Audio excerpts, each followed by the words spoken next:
Hey guys. This is part 2 of What If Naruto went back in time with Gaara and Shikamaru and was merciless. Hit like and subscribe if you like this one, and also please check the author in the description. Let's start. We are paid, that's all. We are God.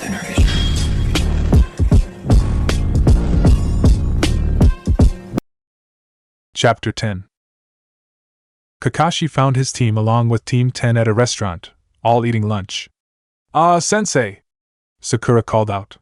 The man walked over to them and took a seat, as well as Asuma, who had entered along with him. He looked over at Naruto and said, "Have you talked to Shiroi-san?" "Yeah, he came up," Naruto replied and looked up at the man. "He doesn't seem so bad. He said he would be gone on a mission for a week or so. Does that mean I get no training?" "No, you and Sasuke will be training with me," Kakashi said. "And Sakura, even if you didn't make it to the third exam, you should come too and train." "That's probably a good idea," the girl said and looked at her food. "I'll just have to work hard to try next year." "Like you can do it, forehead girl." The boys in the teams rolled their eyes as the girls got into a verbal fight. Naruto, how come we haven't seen that Shiroi before?" Shikamaru asked. "Or should I be asking you guys that?" He looked at the adults. "They hadn't been introduced to the village properly," Asuma said. "They?" the teen questioned. "They were 3, Naruto said. "Shiroi, Kurwa, and Akai?" "Yes," Kakashi said. "A 3-man team." "Yeah, and they got weird names," Asuma said. "Wonder how long they've been working together." Kakashi had a feeling they had been for a long time. Naruto left his copy in the apartment, clear instructions of what would happen the time when he was not there, and then he moved to meet up with Gaara and Shikamaru. They would leave Fire Country to get to a city where they would gather a scroll back for the Hokage. The task itself was not that hard, it was more the journey there and back that would take time. Then there was the side note that might also take a bit of time. The two were waiting for him at the north gate, sleepy guards watching them. He jumped down in front of them and began to walk, knowing they would follow. "Fast or slow?" Gaara asked. "Let's go fast for today," Naruto said. "Do any of you guys know what kind of place this city is?" "Gambler 1, Shikamaru said. "Checked it up." "Gambling," Naruto mused, his thoughts turning to a certain blonde super strong woman with a love for gambling and sake. "Of course. You interested in staying for a bit?" Gaara asked. "We can arrange that." "Nah, gambling like that has never been my thing. But I'm sure we'll be entertained while there." "Only you would say that about convincing a super strong woman with a temper," Shikamaru muttered. Naruto gave a feral grin, and the brunette, now in his kurwa shape, groaned in misery. As on cue, they began to run and soon disappeared from Konoha. Gaara looked over at Naruto and Shikamaru, grinning a bit. No matter how much Naruto nagged about Shikamaru being a lazy ass, he never let the brunette get behind no matter what happened. Probably one of the reasons why so many in their own time had come to respect the blonde so much. Naruto glanced over at the redhead, saw the grin and snapped. "What?" "Nothing. It just looks kind of cute." "Shut up!" Naruto did not stop. Instead he speed up despite having Shikamaru on his back, jumped far higher than Gaara thought he was able to, but the redhead just laughed and ran faster to keep up. "I can't believe you sprained your ankle," the blonde growled to Shikamaru, who smiled sheepishly from his spot on Naruto's back. "What can I say? Trees are evil. You probably did it with purpose. I think I'm offended." "You think?" Gaara caught up to them, this time riding on sand, and Naruto growled, suddenly unloading Shikamaru onto the sand and then ripping out a scroll. "Naruto, what are you doing?" the redhead asked. "Getting someone." "Naruto, you don't mean Dash?" "No, man, why her? Come on." Too late. Smoke, a roar, and Naruto jumped up on the great back filled with hot red fur. The fox boosted past the smoke, past them, legs moving past over tree roots and dirt in great leaps. She turned her head, saw Shikamaru and Gaara, and they swore the fucking fox was grinning. "She likes to bite legs," Shikamaru wailed. "Only on the ones who are annoying her," Naruto reassured. "Right, girl?" He rubbed the top of her head. The fox rumbled and ran faster. Knew Naruto loved it. Shikamaru shouted something after them, but neither bothered to listen to him raging and ranting behind Gaara. The redhead sighed, and used sand to protect his ears. "How long are we going to keep this up?" Gaara asked a while later, catching up with Naruto. "You tired?" Naruto asked. It's hard to keep it stable for so long and at this speed, the redhead said. I want to keep moving some more, let's switch. I run, you guys on Saber. When hearing that, Saber came to a stop at the same time as Gaara stopped his sand. Shikamaru limped over to the great fox, petted her bulk before getting up slowly, and to his credit she did not try to playfully snap after either of his legs. Gaara nodded to Naruto, cracked his shoulders and neck before jumping up on the fox, stroking her fur. Follow my lead, girl, Naruto said, and then they were off again. They camped outside near some rocks that would provide protection, and Naruto started a fire while Gaara checked over Shikamaru's ankle. Feels better? He asked the brunette. Yeah, Shikamaru replied and slowly moved it. Should be fine in a day or two. You're not running tomorrow, Naruto said. It won't heal up right then. Saber can carry you. Just as long as she doesn't try any funny business. If she had eyebrows, Saber would have raised one in suggestion, and Shikamaru shuddered, continuing. You know, Naruto, she's way too scary to just be a fox. She's a summoned fox, the blonde said and rested against her.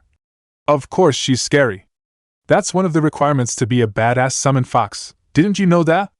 She's just scary, alright. Saber laid her head down and growled a bit, not taking it as an insult. Naruto burrowed down, missing this sometimes, feeling the heat and the steady heartbeat, the soft fur under his hands and cheek. He had to summon her more often. He had not summoned a toad ever since Jiraiya died. He had not done a lot until Kyuubi practically forced the fox summons on him and made Saber appear, the mother hen of the foxes. Ever since, she had been a pretty constant object in his life. Someone who would never hate him no matter what he did. Shikamaru and Gaara looked over when they had heard nothing from Naruto in a few minutes. The sight that greeted them was normal, although missed a bit.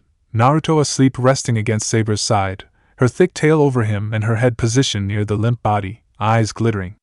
She raised it a little when she saw them watching her, cocked it to the side as if to ask what the fuck they were looking at, and then she laid it back on the ground and they returned to their own tasks of getting comfortable. Sarutobi looked up as Kakashi entered the room, put down the papers he was reading and waved the man forward. The copynin came to a stop in front of his desk and scratched his head. Something on your mind, Kakashi? The aged man asked, although he had a fair guess what Kakashi came for. He sat down and seemed to think over his words, careful now as he threaded on unknown ground. You're worried about Shiroi and Naruto, aren't you? The man said, and Kakashi looked up, did his eye smile and said, That obvious, huh? It's normal for a teacher to worry about his students. Ask Irika, Sarutobi said with a smile. Although that man takes it a bit to the extreme. Yeah, he still worries about Naruto, the gray-haired man said and rubbed his neck. Naruto is dear to him, don't be bothered by it. And I assure you, Shiroi will not let Naruto be harmed, it's just… I don't know anything about him, I've only seen him a few times and during those times I can't tell whether he's on our side or not. It was unusual to hear Hatake Kakashi ramble, and a bit amusing. Sarutobi smiled and said, I know the feeling. You do? Yes. Imagine my surprise when they first showed up, entering my office like the wind, no explanation, just offering to work for me and me alone. Sarutobi said as he turned to look out the window. Somehow I still knew I could trust them. Shiroi looks and acts cold when you don't know him, but once you get a little under his skin you'll see he's nice. Kurwa and Akai are almost always with him, so your student will get to see a lot of new things with them. I just feel a bit uneasy about it all. I know, Kakashi, but don't worry, Sarutobi said and leaned closer to the man. Shiroi will protect Naruto. I swear that to you. Entering the city, the three had a look around, donned in simple brown cloaks and Saber gone. Shikamaru having a slight limp only enforced their looks as travelers. That was just as well, they wanted to get in quietly and get out quietly. Who will look for her? Shikamaru asked. I vote for Naruto, Gaara said. Of course you do. Naruto muttered. Why me? Because if she challenges you for a match, you'll kick her ass and drag her to Konoha, the redhead said with a shrug. You can do that too. Yeah, but you do it without breaking a sweat, Shikamaru chirped. We'll look like sweating pigs once we've finished running away from her. You will, at least. There's a thing called exercising. I'm pretty sure Gaara have heard about it, but I'm not so sure you have. Naruto muttered and Shikamaru stuck his tongue out at him. Alright, I'll find her. You go get the scroll. We'll meet up outside the city, rock formation, in a while? You got it. Gaara said and steered Shikamaru down one street while Naruto took another, stretching out his chakra to see if Tsunade was there. It was Sarutobi who had found her, and he wanted her to come back to Konoha, as well as Jiraiya. Naruto knew Jiraiya was already in the village, but had not summoned up the courage to go see him. Well, not yet anyway. He probably would do that first thing after this mission when he realized how foolish it was to fear meeting someone who had died in his time. This was a new time and the pervert was alive. He should just be happy about it. Bingo. Not only did he feel her, Naruto also had a visual of her and Shizen. The girl was holding Taunton tightly while pursing her lips, probably keeping in what she wanted to say, which was that they would leave. He had to smile at that, and then entered. Tsunade turned her head, felt his chakra and eyed him as he sat down by one of the machines, digging out some coins. "You're not here for the gambling," she said as she started over with her own machine. "How could you tell?" Naruto asked as he looked at her. "Your chakra tells me you're a shinobi, and they don't gamble." "Not? What about you, Tsunade-heim?" She looked over at him sharply, but he had turned back to the machine, seeing if he was having any luck. Most of the time, he did not. He wondered if he somehow had inherited Tsunade's bad luck at games, or at least when it came to gambles. A few coins were his win and he gathered them, stood up from the chair and looked over at her. "Who ordered you here?" she asked, also standing up after losing one last time. Shizen stood behind her, wary. "Someone I owe money?" "Sarutobi-sama did," Naruto replied. Judging by her look, Tsunade had not expected that. She kept looking at him as if it was a joke and he nearly gave a sigh, then he said, "And no, it's not a joke. He wishes to see you again. I'm not going to Konoha. Then I'll just have to drag your cowardly ass there," he said and left, knowing she would be angry enough to follow him. She was not really a coward, but it was easier to bait her by calling her that. True enough, he had only managed to get out of the city before Tsunade jumped down in front of him. Shizen came running from the gates in the distance, Taunton tightly in her arms. "You called me a coward," the woman said casually. "Yes, I did," Naruto replied softly. "Care to show the opposite? I'm not going to Konoha." "I believe you said that already. And I say you should." "Why?" "For your former teacher's sake. He only wishes to meet you." "No," she said. "I left Konoha long ago. I'm not going back." Naruto smiled a bit, and she took a step back, wary. "I propose a solution," he said, and while still not looking entirely sure, Tsunade nodded. "A match between you and me. You win, I'll go back and tell Sarutobi-sama you were not to be found. However, I win, and you will follow me back to Konoha." The woman thought this over, Naruto waiting patiently. Shizen edged closer to the blonde woman, sensing there was no malicious intent coming from the man but still was careful. "All right," Tsunade said. "I accept." "Shizen, back away." Naruto removed his cloak and she stared at his white dressing, then shaking her head. "Are you really a shinobi?" she called out. "Why do you ask?" "Your clothes. Normally we don't wear that much white, dirt and blood stand out very well on that. I guess I wear them as proof of my skills." "Yeah? Let's see if there's a speck of dirt or blood on them when we're done," the blonde said with a wide smile. Tsunade's eyes narrowed, and then she ran forward. Naruto avoided her first hit with a fast move to the left, jumped up in the air and twisted around, coming to a landing some 30 feet away from her. The woman looked up. The ground had cracked heavily underneath her knuckles. "You're fast," she commented. "And you strong," he countered with, and debated whether to use one of his scrolls or fight without them. Tsunade did not give him much more to think about it before she attacked again though, and he removed his hand from them. He would go without them for this fight. Tsunade attacked again, and Naruto caught her fist with his hand. Her eyes widened, but he did not give her a chance to recover. Instead he tightened his grip, swung around and threw her away. The woman landed safely on her feet, but her eyes were on the blonde man. Already were her shoes dusty, but so far there was nothing on his clothes that she could see. Could he really be that skilled to get away with his clothes still clean? Even his shoes were white. "She's gonna give you a fight if you stand there like an idiot." Naruto rolled his eyes at Kyubi's statement, and straightened up.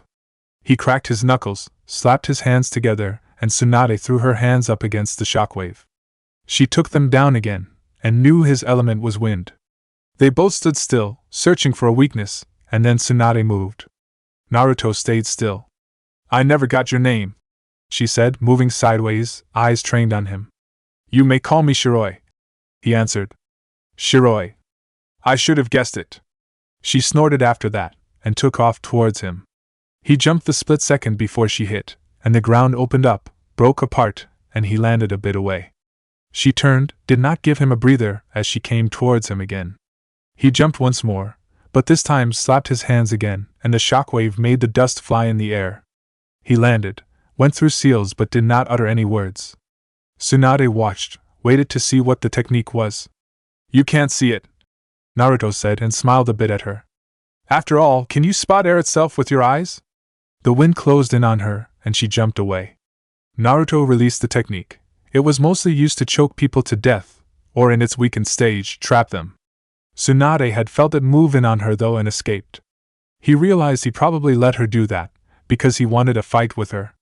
It had been such a long time since he sparred with a woman, but in this time, she still had her fear for blood. He had to make that fear vanish somehow, for her sake. Should he let himself get hurt? Or should he hurt her, make her stand up despite seeing blood? He had already boasted a bit about his skills, so he would be failing his own words if he got himself hurt. Naruto sighed, made another set of seals and swirled around. Tsunade's breath was cut short when the wind knocked into her midsection, and she flew backwards, landing hard on her back. Something dripped from her mouth, and she looked down. Blood. She froze up. She had bit through her tongue at the impact, and the blood dripped steadily from her mouth to the ground. She spit and coughed, her eyes unable to leave the sight.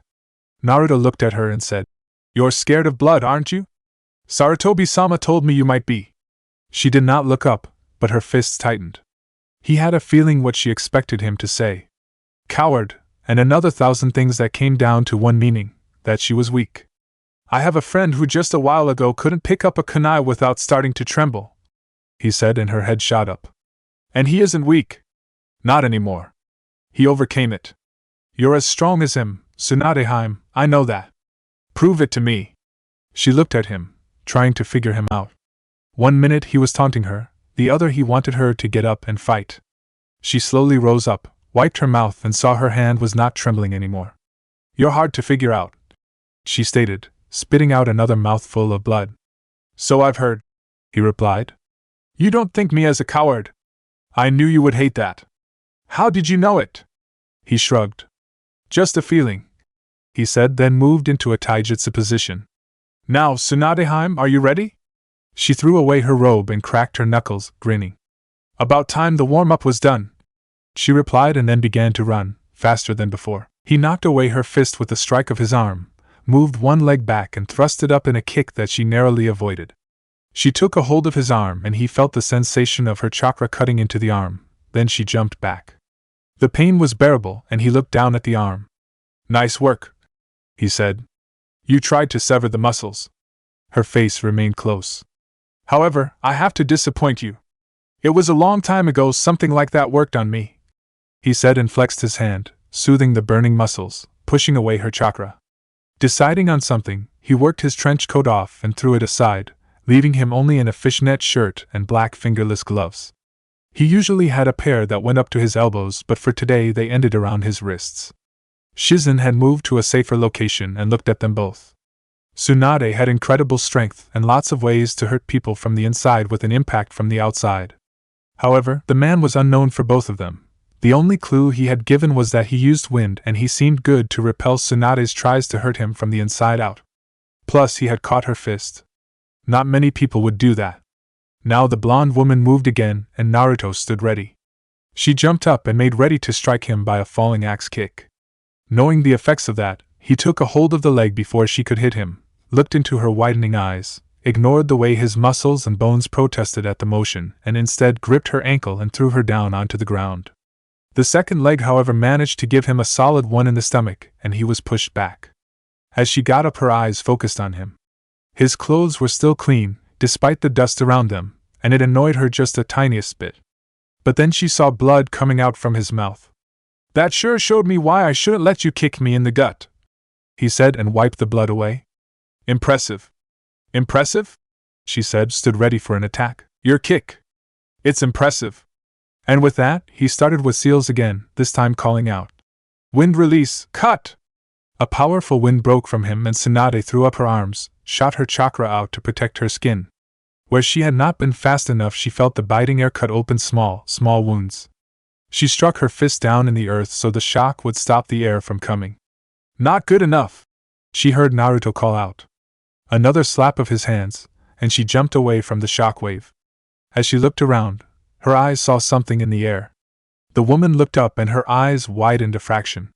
The blond man was standing in the air. He looked down at her, sun beating on both of them, and said, I hope I won't hurt you too much with this, Tsunade-heim. He made seals again but this time said nothing, just leaned his head up and opened his mouth wide. His arms flew out, like wings, and he released a howl to the sky. Her eyes opened wide as fire rushed out of his mouth, and she realized he could use both wind and fire. The fire formed into an animal, which one she could not see, and for a moment it was still in the air, before rushing down towards her, getting larger with each second. She threw her arms up and the fire hit the ground, exploding. Tsunade-sama! Shizen screamed.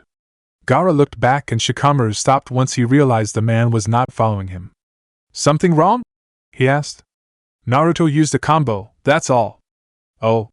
Is he trying to kill her or what? She isn't that weak, the redhead said and turned back to Shikamaru. But the fight should end soon.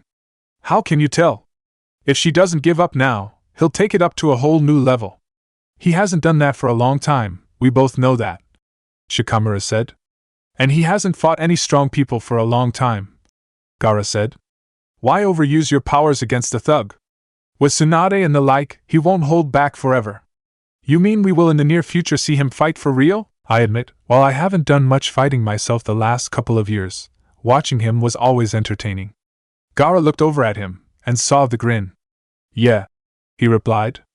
I think we will see him fight for real in the near future. Tsunade coughed and felt Shizen's hands on her shoulders, and she looked up. Her skin had minor burns but she had managed to escape relatively unharmed from the technique. Naruto was putting on his trench coat again and looked over at her. She noticed he maybe was a bit sweaty but that was all. There was not even any dirt on his shoes, and she wondered if he really was that strong, or just picky how his clothes looked like. My loss, Tsunade said after a moment's silence. I guess I'll go with you then. All right, he said. One question though. Yes? With that power, why settle on being the Hokage's underdog? Naruto laughed at that as he moved towards them. First of all, I'm not working for the Hokage, he said. I'm working for Sarutobi-sama. Secondly, being an underdog is sometimes more entertaining than ordering people around. Sarutobi is the Hokage. But not forever, he said. That's about it. Anything you need to go back and get from the city? No, she said and rose up. You? Nope. I'm meeting up with the others in my team soon by the rock formation over there. Or they might be waiting for me already. They took off after Tsunade had healed her burns, and was by the rock formation within minutes. Tsunade raised an eyebrow and said, Let me guess, their names are Kurwa and Akayo or something? Oh dear me, we're easy to figure out, Naruto said and Shikamaru rolled his eyes. Gaara watched them silently. The blonde turned to the two and continued, Did you get it? Piece of cake, Shikamaru said. How's your ankle? Good as new. Wanna have Saber testing that out? No. Gaara rolled his eyes at that and Naruto grinned. Shikamaru had the nerve to pout, and Tsunade knew she would enjoy their company. Sarutobi was standing on the roof of the Hokage Tower when someone landed behind him. He turned, and his eyes widened slightly. Tsunade looked back at him and said with a slight smile, What a way to contact me, sending a man of that grade. I thought he might be able to convince you, he said quietly. How are you, Tsunade? I'm fine, she said as she walked forward. Tell me something, how strong is Shiroi? I don't know. Stronger than me. As you are here, he must have given you a good show, or proved that he could defeat you as well. I don't think he fought very seriously with me, she stated. So I was a bit nervous how he would be if he fought all out. I took the easy way out, I admitted defeat and tagged along. I must say you choose your people well. I didn't choose them, they chose me, Sarutobi said and looked back at the stone faces of the Hokages. I'm guessing they went their own way after you entered the village. Shiroi said something about a boy. Ah yes, Naruto. A boy, he's going to train for the Chunin exams. They're going on. Yes, or well, this is the beginning of the month between the second and third exam, he said. Naruto, the kid with Kyuubi inside. Yes. Shiroi can handle large chakra mounts thrown at him. I think if Kyuubi lashes out, he'll put a lid on that. Tsunade walked up to him and looked up at the stone faces.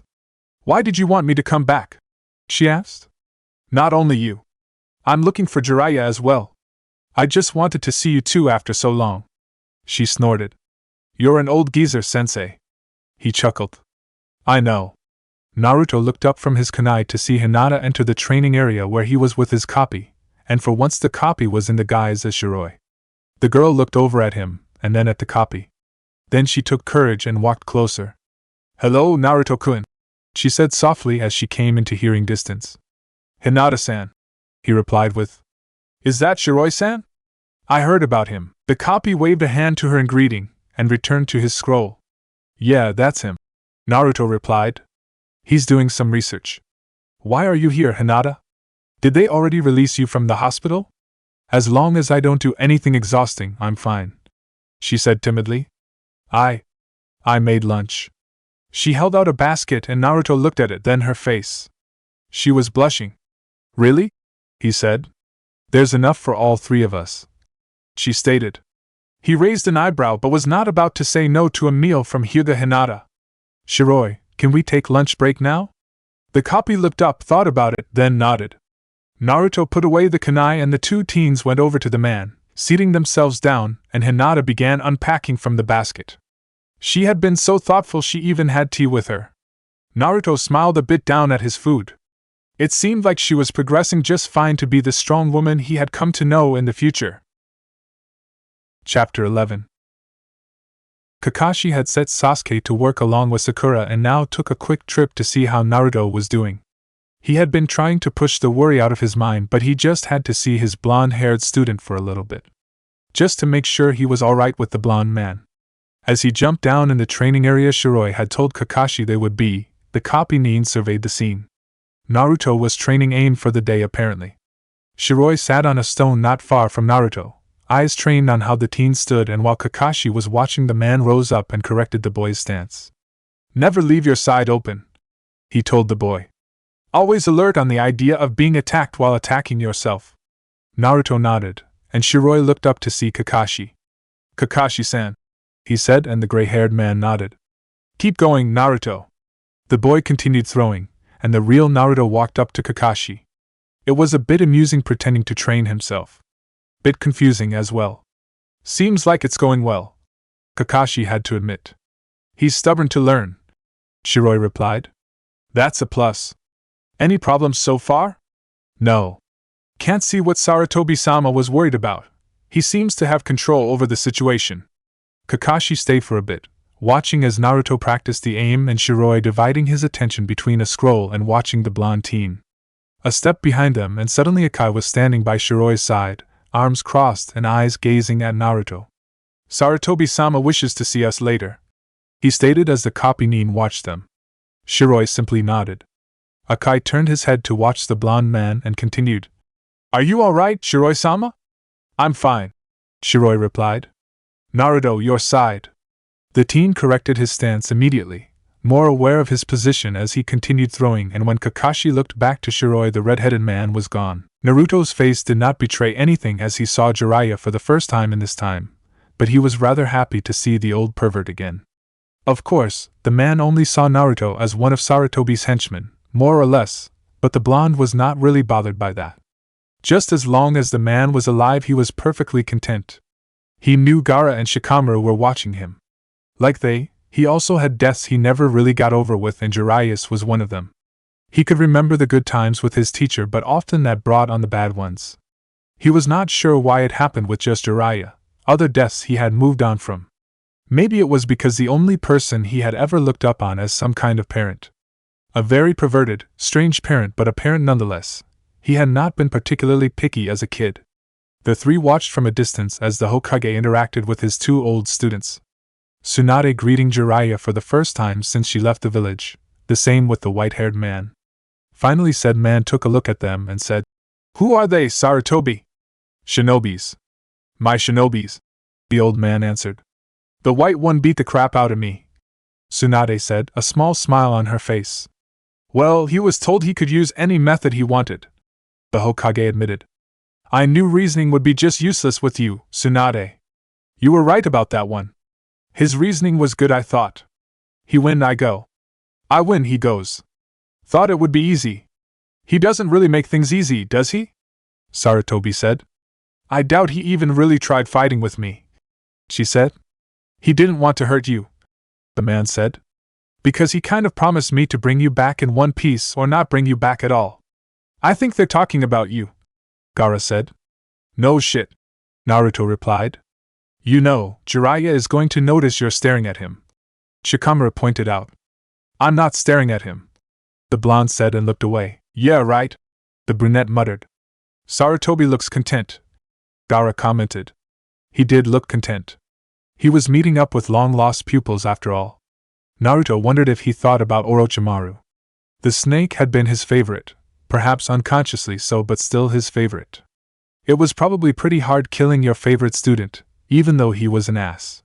How's Orochimaru doing? Naruto asked Shikamaru. Lying low, the shadow user replied. He's not stupid. I wish he was, the blonde said. Would give us less trouble. We still got Akatsuki to take care of, Gaara said. I wish they were stupid, Naruto muttered, and the two were inclined to agree with him.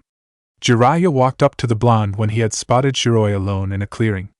He had heard a bit about the man from Sarutobi, but there was something about him that Jiraiya could not put his finger on. Shiroi-san?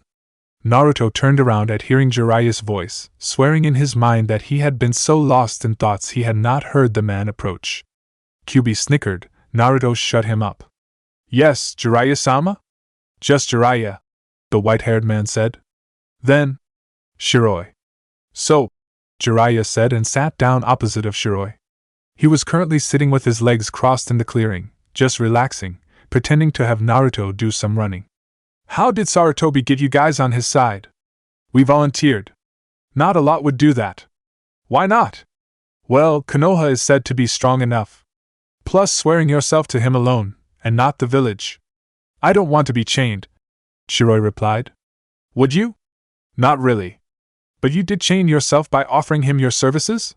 It's a difference between chained against your will, and temporarily letting yourself be caught. If this Jiraiya had been the Jiraiya Naruto had trained with, he would have been surprised. Mostly because of his words, perhaps. Naruto had indeed grown up a lot. Many said so. He was so different they did not recognize him anymore. Same with Shikamaru and Gaara.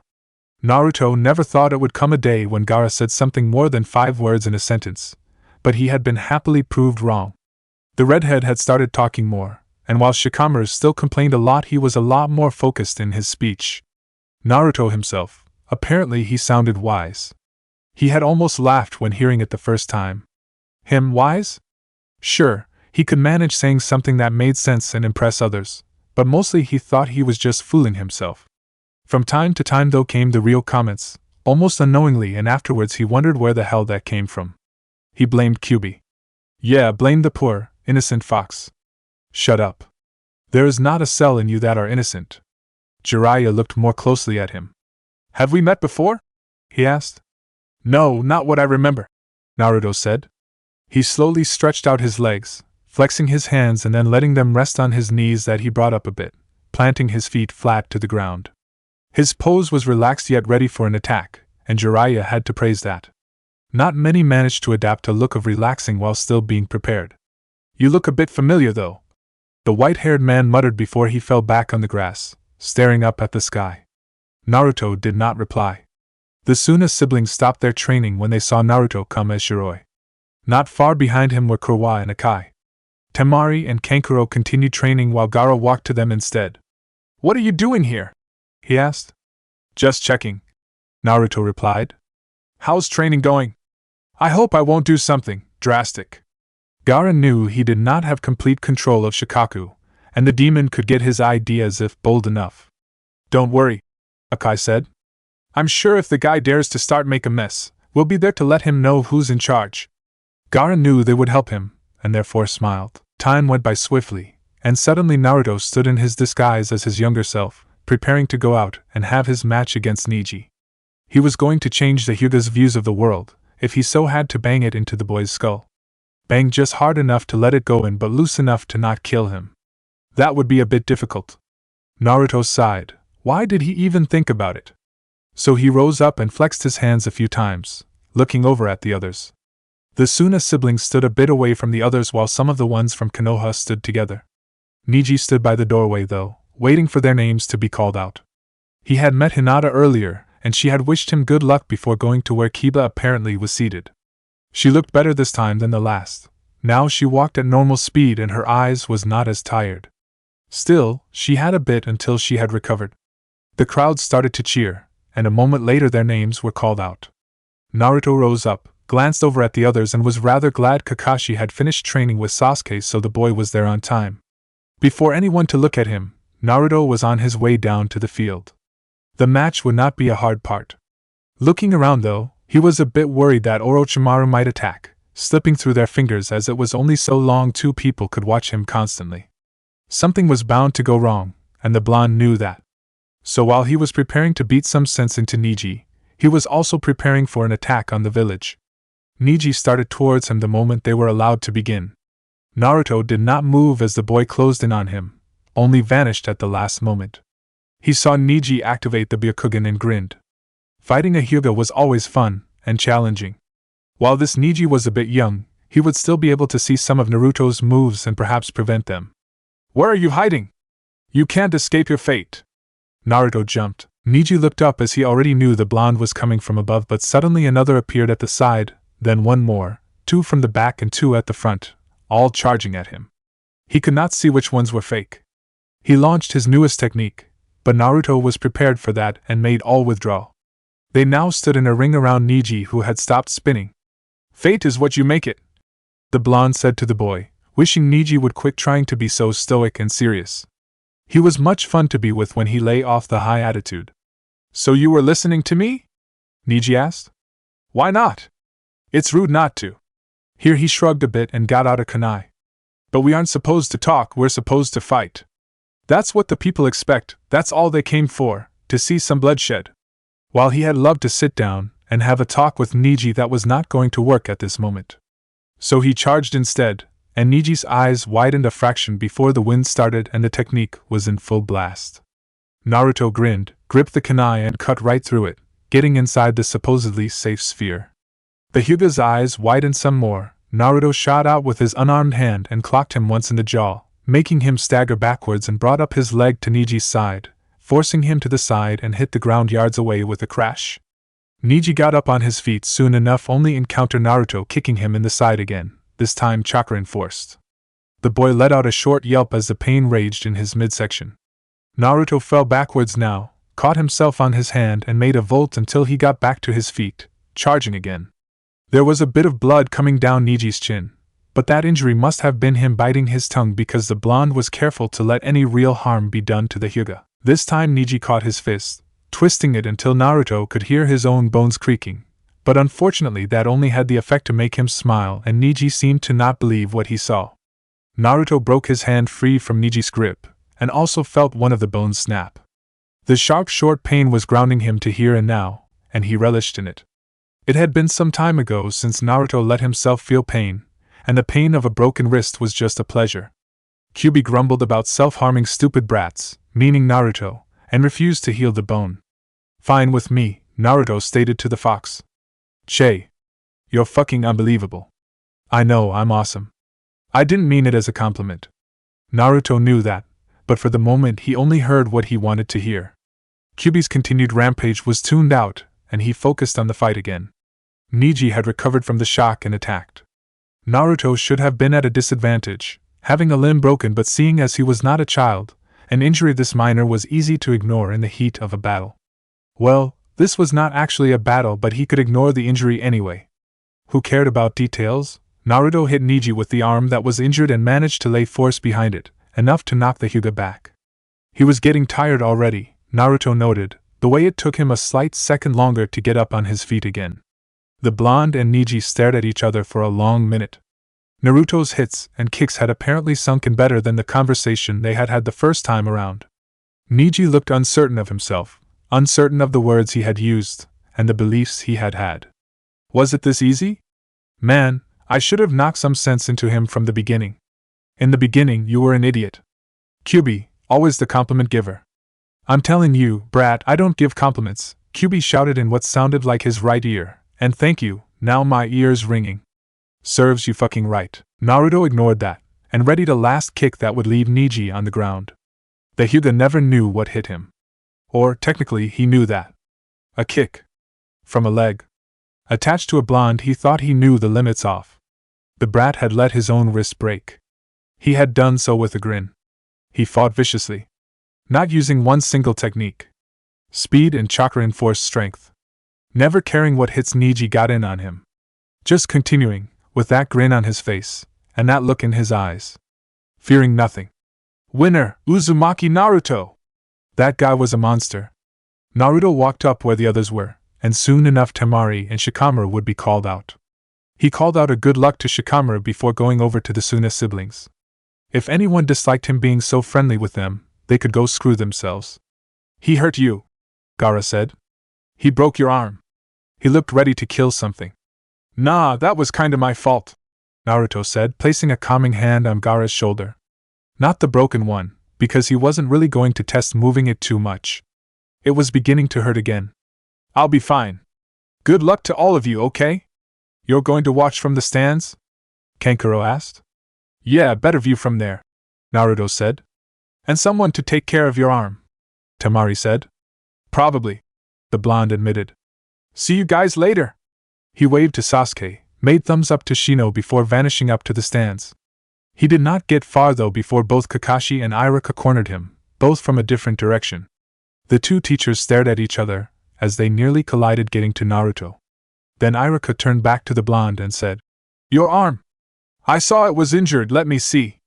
The deeply hidden mother hen inside of Iruka seemed to have taken its chance to get out for a moment, and not wanting to get on the man's angry side, Naruto obediently stuck out his arm for both of them to see. It was a bit entertaining to see Kakashi act like Iruka, but apparently he had taken a liking to Naruto, more than the blonde could imagine. This needs to be healed, Kakashi murmured. Kirby, still sulking? Idiot. We already know that. Are you still sulking? Why do you want to know? Now you're being the idiot. A growl from the fox in question, a moment's silence after that, then, fine, I'll heal it. I got it covered, Naruto said to them both. You have? Iruka asked. Yeah, I got a friend who's really good at the healing stuff. Both men knew who he was talking about in a moment, or so. Iruka stiffened, but Kakashi did not. There was no malicious chakra coming from the boy, nor any ill intent from within. Naruto saw the discomfort in the brunette, moved closer and beckoned him down to his level. Iruka moved down, and Naruto whispered in his ear. I know he scares you. That's his job. But if it's to any comfort, the attack he did to this village was not of his making. Iruka's eyes widened. If it was due to the information, or Naruto's way of speaking, or both, Naruto was not entirely sure of. He didn't want to kill anyone that night, Naruto continued, so both could hear. He was serious. He's a bastard most of the time, but a bastard in the right way. As if proving him right, they felt the fox's chakra, looked down and felt, no more saw it focus on Naruto's broken bone. The boy hissed slightly as it mended, red chakra soothing the sting away soon enough, and before they knew it the blonde flexed his hand and grinned. Good as new! He exclaimed and showed them his arm. Iruka felt on the wrist, no break, and he looked at Kakashi. Naruto's right, the copynin said with a shrug. The fox is a bastard, but kind of nice anyway. No! I refuse. I'm the most evil creature living on this earth. Shut up, Fluffy. Who the hell are you calling Fluffy, you little good-for-nothing brat? La la la la la la, not listening. Kyuubi screamed, and Naruto tuned him out. Well, if you both say so, Iruka said and straightened up. It's just I know, the blonde said, interrupting before Iruka could finish that. He took away something from me too, and it took me a while to forgive him for that. What did he take? Kakashi asked while his mind was working overtime. Naruto heard Shikamaru's and Temari's names be called out, and prepared to move to the stands where he could watch. Before that though, he turned and answered on his teacher's question. He took my father from me. In that moment, Kakashi knew Naruto knew who his father was. Before he could ask the blonde anything else, said boy was already gone. The cheers could be heard all over the village, but by the gates it was calmer. Guards were not worried, instead talked quietly with each other about the games. By one gate it was all silence though. The guards lay on the ground, out cold. A snake slithered through the gates, followed by larger ones and then people. Orochimaru walked in amongst them, a grin firmly on place. Whatever presence had followed him ever since the second exams had weakened so much he dared making a move. The village was soon to be destroyed. A shadow wobbled by the edges, unnoticed, and then vanished. Naruto noticed the chakra as Temari was declared winner due to Shikamaru withdrawing, lazy bastard, and Akai was suddenly beside him. Shikamaru lost focus on Orochimaru, he apologizes. No worries, Naruto said. He's coming. I know. Where is Shikamaru? He's by the Hokage. The blonde nodded and looked around. He had to change back and moved away from the crowds. He came into a corridor, Gaara right behind him, and no one was nearby. In a few moments a copy of young Naruto ran back out, and Shiroi looked over at the redhead. We should make sure the crowds are safe. The attack will differ this time. I don't know much about the battle. I was too busy trying to kill you, Gaara said with a shrug. Naruto rolled his eyes. There was no warning as a huge snake crashed right into the field, before Shino and Kankuro had even made it out on it. The crowd's cheers turned into screams, mass panic as everyone tried to get away at the same time, and the shinobis stood momentarily struck in shock. Then they saw a red-headed and red-dressed man jump down, most recognizing him as Akai, and the man ran towards the snake, taking off in a jump so he got above the snake. He landed on its head and began to run towards its tail. The snake started to move, gave a hissing screech as something held it to the ground. Another scream and Kakashi looked to see the Hokage's A and B men get thrown away while Orochimaru dragged the old man away. Iruka saw that the same moment as Kakashi did, and both began to run. Set up the shield! Orochimaru called out, and 4 of his people appeared. Sound 4. Before anyone could come close enough the shield was on, and the Hokage trapped. As more snakes and sound shinobis moved forward, Konoha and Suna tried to get away the civilians, and while doing that, some of the younger ones were not as protected. Hinata! The shout made Hayashi move around, eyes searching, then widening. His eldest daughter, blood coming from her mouth, was lying on the ground, unable to get away as a man prepared to seemingly slice her in two with a heavy blade. It was Kiba who was shouting, trying to get to her through the crowds but unable to. He pushed at the people, but was not as strong as his mother to make them part and give him a way out. He still kept trying. The Hyuga leader saw the scream had attracted Shino's attention too, and the boy was making his way towards them, but he was too slow. Even if he sent out his bugs they would not reach Hinata in time. A blur, white trench coat floating in the wind, a leg struck out and kicked the man with the sword away from the Hyuga girl. She was picked up gently and Hayashi saw Shiroi's face for a moment before he escaped from the attacking shinobis with Hinata in his arms. Her chest hurt. That much she knew. She had heard Kiba yell for her, but unable to respond. It had just hurt so much, and she was just going to close her eyes for a minute. I will be up in a minute, just a minute. Then something had lifted her, cradled her, and she had felt the wind on her face, choked a little on the blood bubbling in her mouth. Her head had been tilted forward, a long-fingered hand on the back of her head, and a strong arm under her knees. Hinata felt like she was flying. Maybe she was. The pain was going away, and she wondered if that was good or bad. Probably not as good as she wished it to be. So she opened her eyes. She smelled damp earth and fire. Then blood, mixed with a sweet scent she only knew one person had. But the person holding her was not Naruto-kun. It was Shiroi. Maybe Naruto's scent had rubbed off on the man's coat. No. That was impossible. It was too strong. Maybe if Naruto had rolled around in the coat, which she hardly thought Shiroi would allow. Besides, the scent came from his skin. Her eyes drifted upwards. His eyes were as blue as Naruto's, and his hair was bright, at some times. Her eyes widened. Maybe, just maybe, Naruto was Shiroi. It would make sense. At least to her, who saw Naruto-kun's moves in Shiroi's graceful walk, heard his voice amongst the man's wise words, and smelt the scent of blood mixed with something purely Naruto. It had not scared her at all, to know that Naruto smelt like blood and something else. That something else had made up for the blood smell. Her thoughts began to dim, though she tried desperately to hang on to them. If Shiroi was Naruto, why was he pretending to be old? Or maybe Naruto was old and pretending to be young. Her eyes drifted shut, her head pressed against Shiroi's neck, her feverish forehead on his cool skin.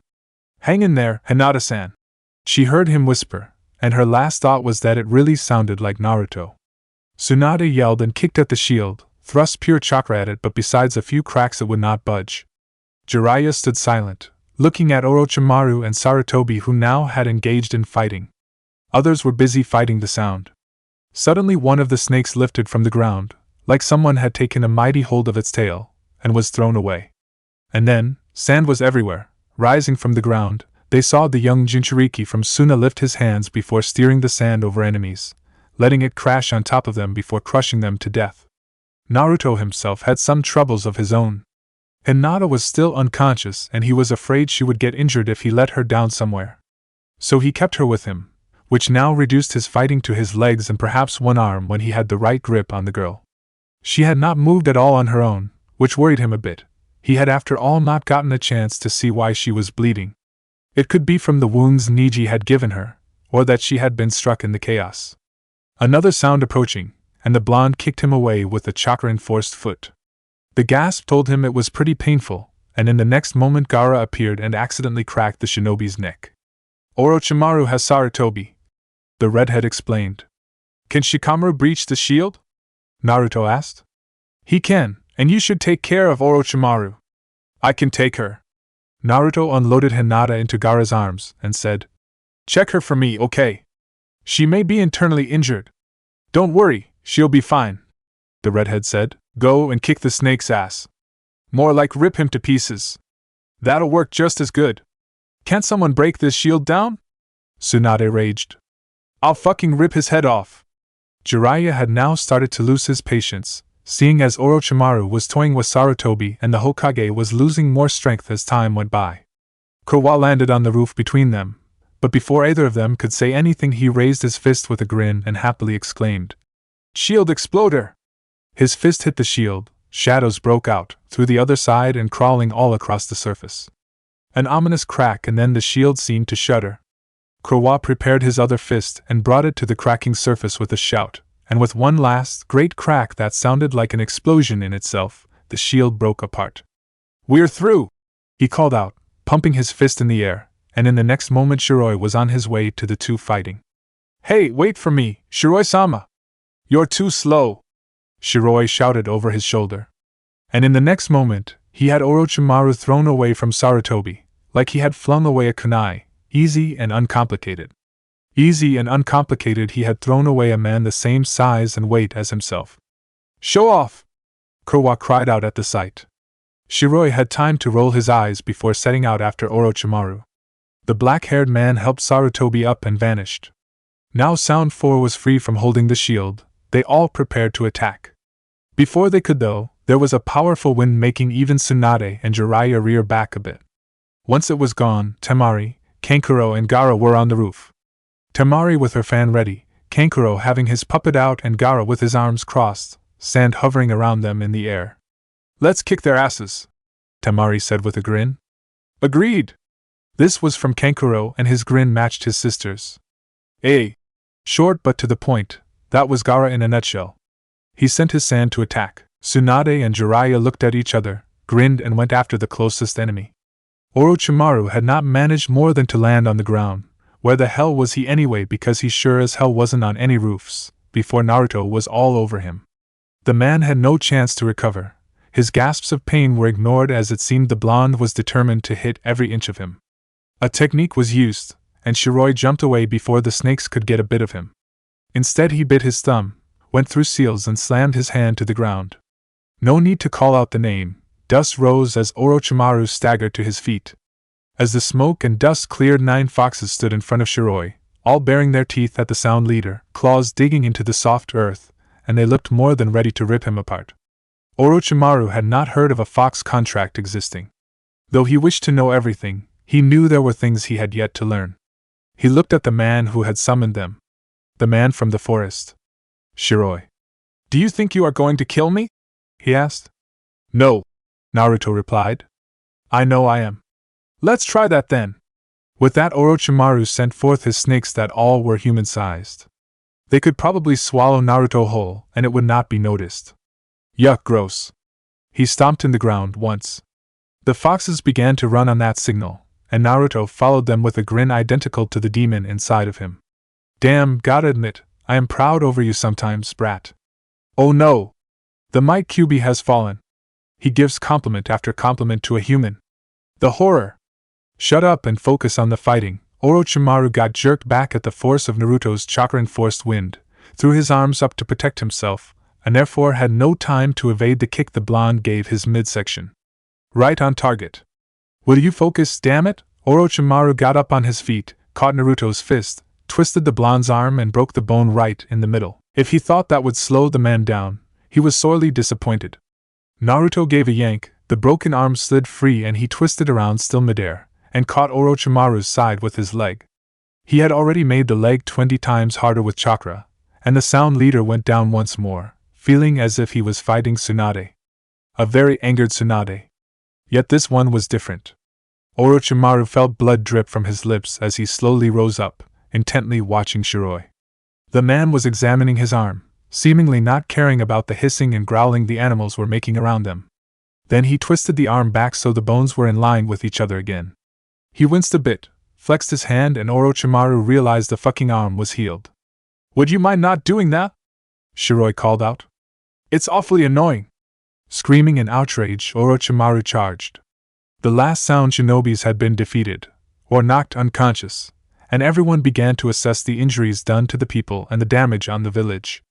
Tsunade was by the hospital, taking care of the injured along with the hospital staff, and it was here Sarutobi soon was installed. Kowa remained by his side. Impressive, the way you broke through the shield, she commented to the black-haired man as she checked her former teacher over. We couldn't have that snake bastard destroy the day, now could we? Kowa said with a smile. I'm fine, Tsunade, go and check the others, Sarutobi insisted. I'm just tired, a man in my age shouldn't fight. Tsunade-sama. She turned and saw Hayashi. He seemed tense. Yes? Have you seen my daughter? My Hinata? He did not seem to be aware he had just said my Hinata, which was a phrase no one had ever heard before. Back to the subject. Had the girl been seen by them or not? Tsunade realized that she had not, and she shook her head. I saw your man grab her, Hayashi said to the Hokage. This? Shiroi. Where is he?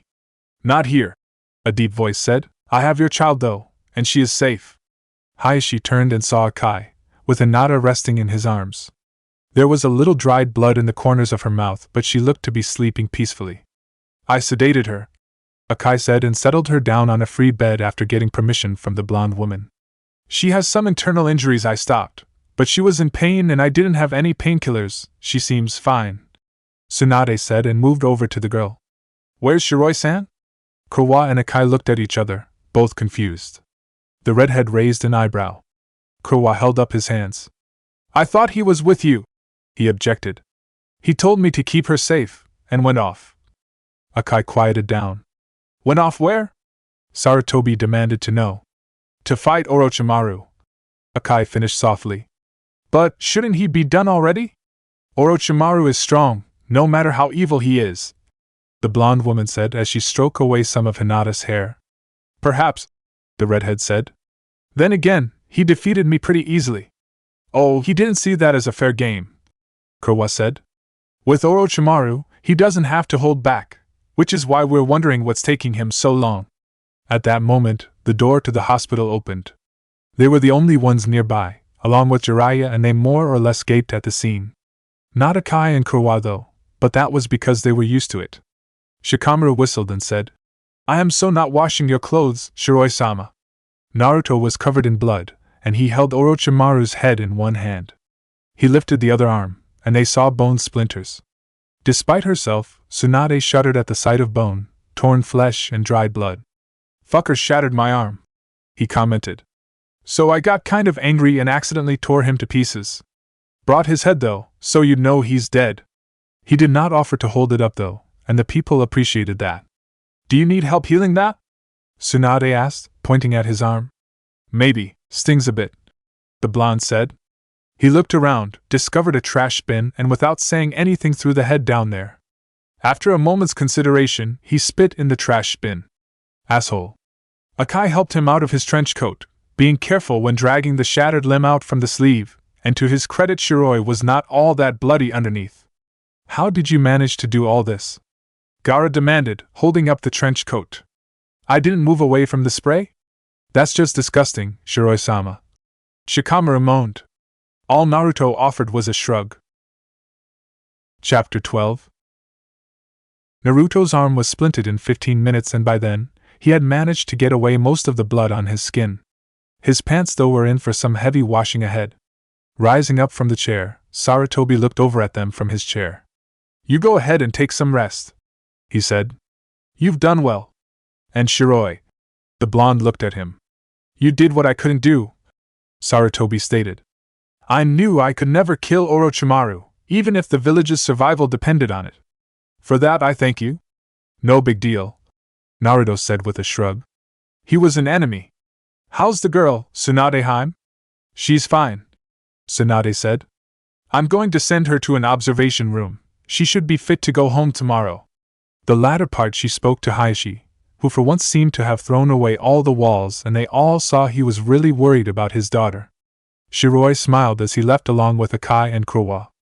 Gaara took it upon himself to check on Naruto so that the man really went and rested. The arm would heal under the next few hours if Kyuubi felt generous, and Naruto should spend those hours sleeping. Shikamaru had waved him off before continuing trying to beat the blood out of their clothes, Naruto's being by far the worst.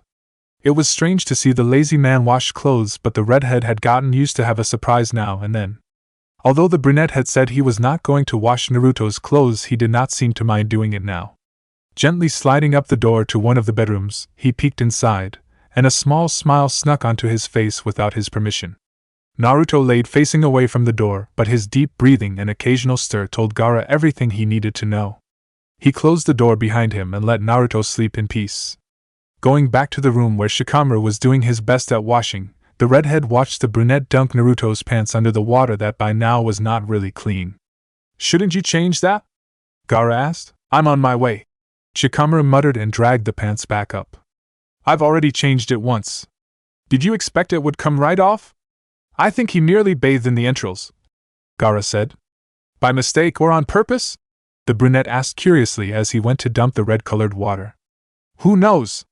Hinata woke up to see the roof of a hospital room, and blinked a few times. It was night already, and her body did not ache anymore. She felt fine. Her eyes roamed over the room. The clock told her it was 3 a.m, and the hard chair on her bedside explained why Hayashi would be so stiff when he woke up. His head leaning heavily forward, the man rested his arms on his lap and seemed not to notice his body was probably screaming at him. Hinata could not remember when he last stayed by her side for this long. She turned her eyes to the roof again, gazed at the moonlight for a while and then closed them. She was certain it had been Naruto's scent, but it was Shiroi who had carried her. There was no way Naruto could have disguised himself as that man. Why should he? She could have been mistaken about the scent too. After all, she only got one's chance to smell it. Normally she wouldn't like when someone pushed her, so she bumped into another person, but as that other person had been the blonde, she did not have heart to complain. It happened during training. She had been pushed to the side a little and ended up with her face buried into Naruto's shoulder. Her eyes opened again, brow furrowing. There was no way Shiroi and Naruto would have the same scent. She realized she was obsessing about it. She should definitely go to sleep. It would all make more sense in the morning. She nodded faintly and closed her eyes again, willing all thoughts away from anything that might keep her awake. Tsunade always knew Sarutobi enjoyed seeing others suffer. That had to be it. Why else would he call for a meeting 6 a.m, barely letting anyone have any rest? Even Shiroi, Akai and Kurwa looked to be annoyed with the time. She looked around. No one seemed to know the truth about this meeting. Only she, Sarutobi and Jiraiya knew at this point, but in a few minutes the rest would know. Why have you called us? Narashikaka said and yawned. There is something I need to tell you, the aged man said and looked at them all in turn. In a short while, I will no longer be the Hokage. That sure woke them up. Well, most of them.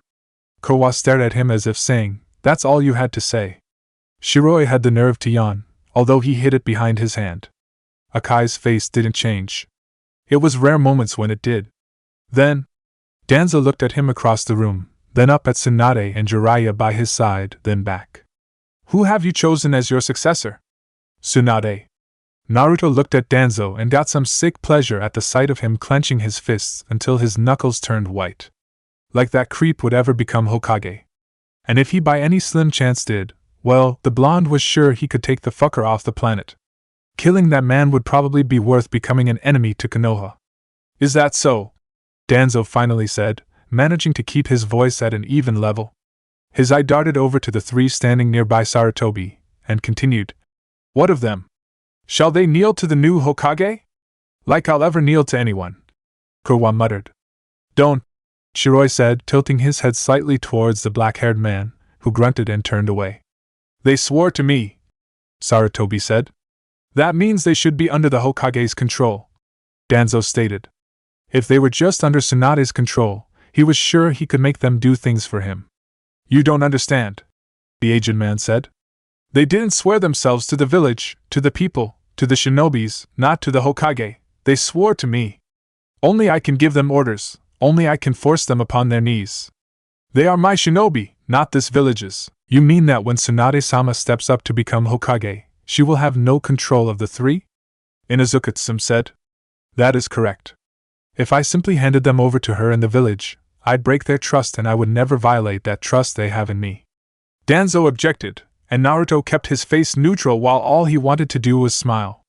Arguing like children and also ignoring the fact they were still in the room. Why are they talking like we're pieces of equipment? Kurwa asked. Because that's what some think we are. Akai replied, although his eyes rested more on Danzo than Sarutobi. I want to sleep. Shiroi groaned. It feels like my head's gonna explode. Your head? Shikamaru said. He's not doing anything stupid, right? He's behaving. My headache isn't. His fingers twitched, longing to take out a weapon and make them all shut up. How come they started to argue about himself, Gaara and Shikamaru? Sarutobi had said quite clearly there was nothing to argue about it. It must be their favorite pastime or something. As the noise grew louder, the more violent Naruto's eyebrow twitched. Danzo demanded to have the control over the three in the hands of the Hokage with the response from Sarutobi he would never do that. Gaara and Shikamaru glanced over at the blonde who had begun to shift on the spot uncomfortably. They're noisy. That they are. Can't you shut them up or something? Why? They're giving you a headache as well? Well, there's nothing to argue about. Might as well do everyone good to state it out loud again. Fine. The table they were sitting by was cleaved in two, making everyone shut up in shock. Shiroi-sama. Kurwa's sweat dropped. Gaara sighed. Please don't be unreasonable, Shiroi-sama. Naruto plucked up the weapon he had used, and they all stared at the scythe, wondering where the hell he got that one from. Glancing around the room, Naruto took a few deep breaths to get rid of the last of the tension in his shoulders, and then he said, Sarutobi-sama's decision is final. So shut up about the subject. You woke up on the wrong side today, Shiroi? Sarutobi asked, looking at the remains of the table. I woke up 10 hours too early. Shiroi muttered, and with a gust of wind the scythe was gone. He went back to Gaara and Shikamaru. Forgive my intrusion. Please move on with your meeting. Shikamaru rolled his eyes, and Gaara shook his head.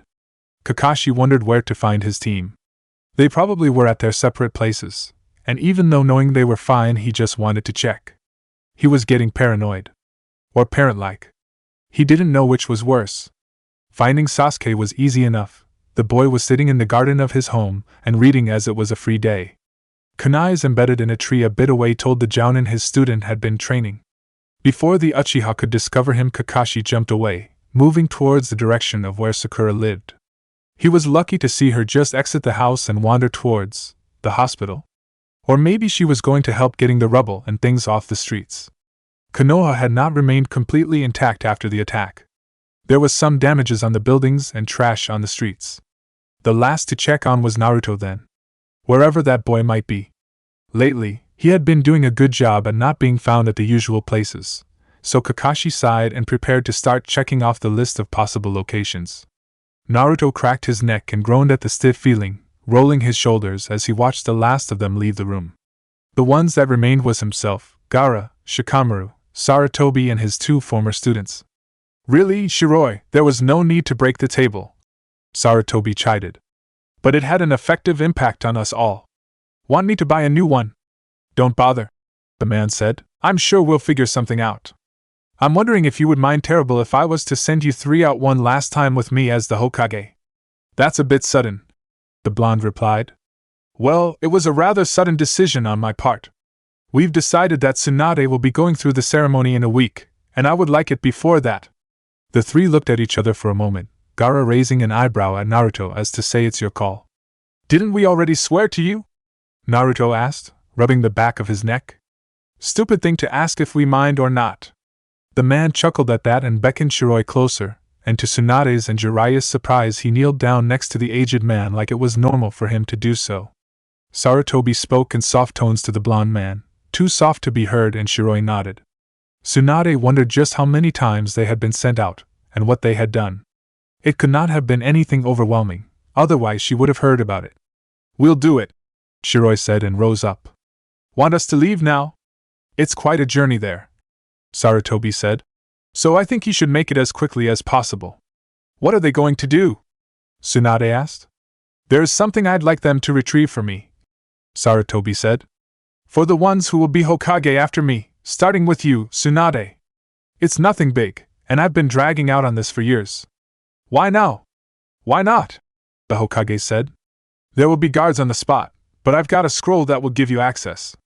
The man moved up and started roaming around in his desk. A blessing. That was what they were going to get. Naruto hadn't heard of it. Sarutobi probably never had a chance to tell anyone, and the blessing had remained in a secure location, waiting for someone that would never come. The blonde wondered if the yondaime had survived had he had that blessing in possession. No use to think about that now. He took the scroll and bowed, then turned to leave the room. Akai and Kurwa followed. Sarutobi watched them leave, and Akai closed the door behind them. It really was sudden, Tsunade said. It was almost like you were eager to send them away. Sarutobi sat quiet for a while, staring into space. This time I really want what they are going after. But sometimes I don't really care about the item. Why send them out then? Once they've been in the village for a while, there is a subtle change in Shiroi. A bit in Akai and Kurwa as well, but mostly it's noticed on him. And what's that? Jiraiya asked. He fidgets, Sarutobi said. Shifts enough to annoy his comrades. He gets restless, and sometimes, he's even angry. He feels confined, and that's the worst feeling anyone can have. So you send them out for his sake? No, for all their sakes. Even Akai, who's usually motionless, begins to itch once he's been in the village long enough. They're not village people, Tsunade, Jiraiya. They're strays, not belonging anywhere but the road they're wandering on. Naruto knew Sarutobi mostly sent them out to calm their senses down, which he appreciated. It had not taken the man a long time to figure that out. Even Shikamaru and Gaara suffered from it once in a while. It had been a long time since Naruto had stayed at any place for longer than a few weeks. And it was rare if he ever went back to that same place later. They had barely been running for an hour when Naruto felt his irritation wane and crumble, and he loosened up on the speed. Gaara and Shikamaru caught up with him, and the redhead said, Feeling better? Much. Sorry if I was a nuisance. It's alright. We needed to get out as well. Naruto slid to a stop and took out a map as the other two stopped beside him. It will take us a day or a day and a half to reach our destination, he concluded. That is, if we rest here for a few hours and continues in the late afternoon, when the sun is not as strong. A shelter then, huh? Shikamaru said and looked around. Well, we're in a forest, so we just need some shade. That tree looks good enough. Within minutes they were settled down each on a branch, and Naruto drank deeply from his water bottle, then stared up at the sky. He had left a clone sparring in one of the training areas and could follow every move it made and every word it spoke. It was good enough. For an extended period of time, though, the clone would start to lose the personality and collapse, so Naruto made a note to either finish things quickly or have a spare clone stuffed away. So far he hadn't needed to use a spare, and this mission would not call for it either. Hey! The blonde turned his head and saw Shikamaru watching him. Don't disappear in your own head while I'm talking to you, the man complained. What is it? I said, where are we going exactly? Water country. Near some mountains. There are mountains in water country? Shikamaru asked as Gaara passed him a bottle of water. Thanks. I mean, isn't it just filled with forest and lakes? There is one group of mountains, Naruto said, and we're going straight to the top. Isn't it harder to run uphill rather than downhill? That means going up will be hard. Don't ask questions if you answer them yourself. No question about it. She was completely, absolutely, definitely, totally and utterly sure about it. Hyuga Hinata had wished it was Naruto that had carried her when Konoha had been under attack. Because there was no way Shiroi would smell like Naruto.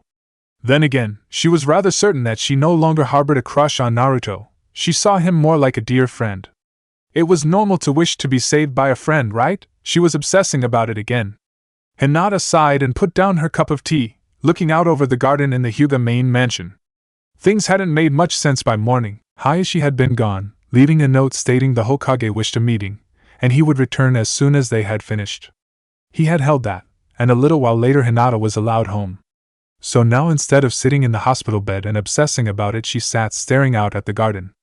Once more she sighed. She had at least established it had not been Naruto that she was saved by. It was Shiroi. She should thank him. She really should. And she would, once he was back.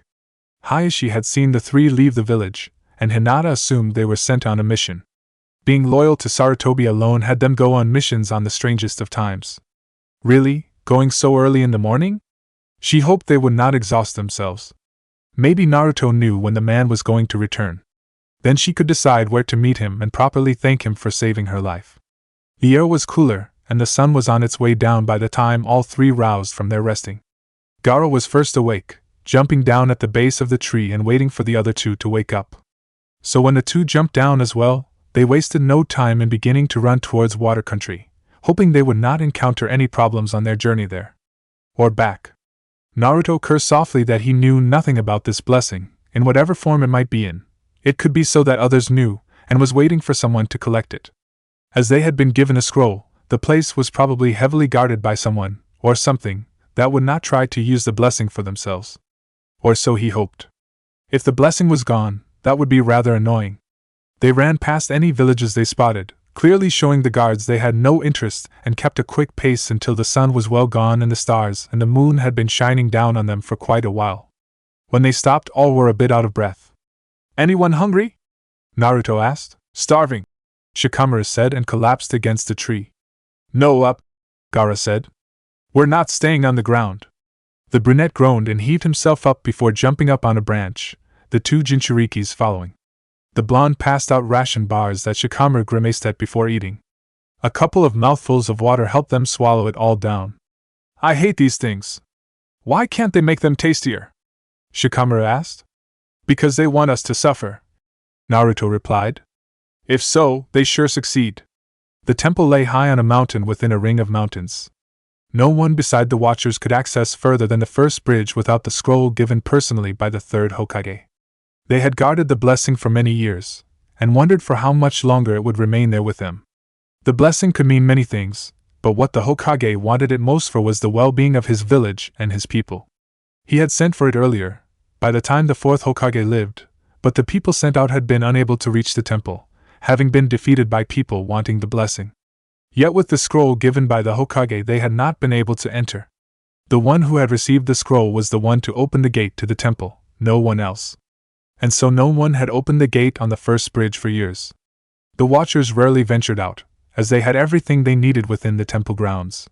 So when the signal went off that the first gate had opened, they all rushed to see if the person was sent by the Hokage. What they saw were three men, in the colors of night, blood and snow. The man in white held the scroll and now rolled it up. I see my worries were unneeded, he said, gazing at the many men and women standing nearby. I presume you all are here to protect the blessing? Yes, one said and stepped forward.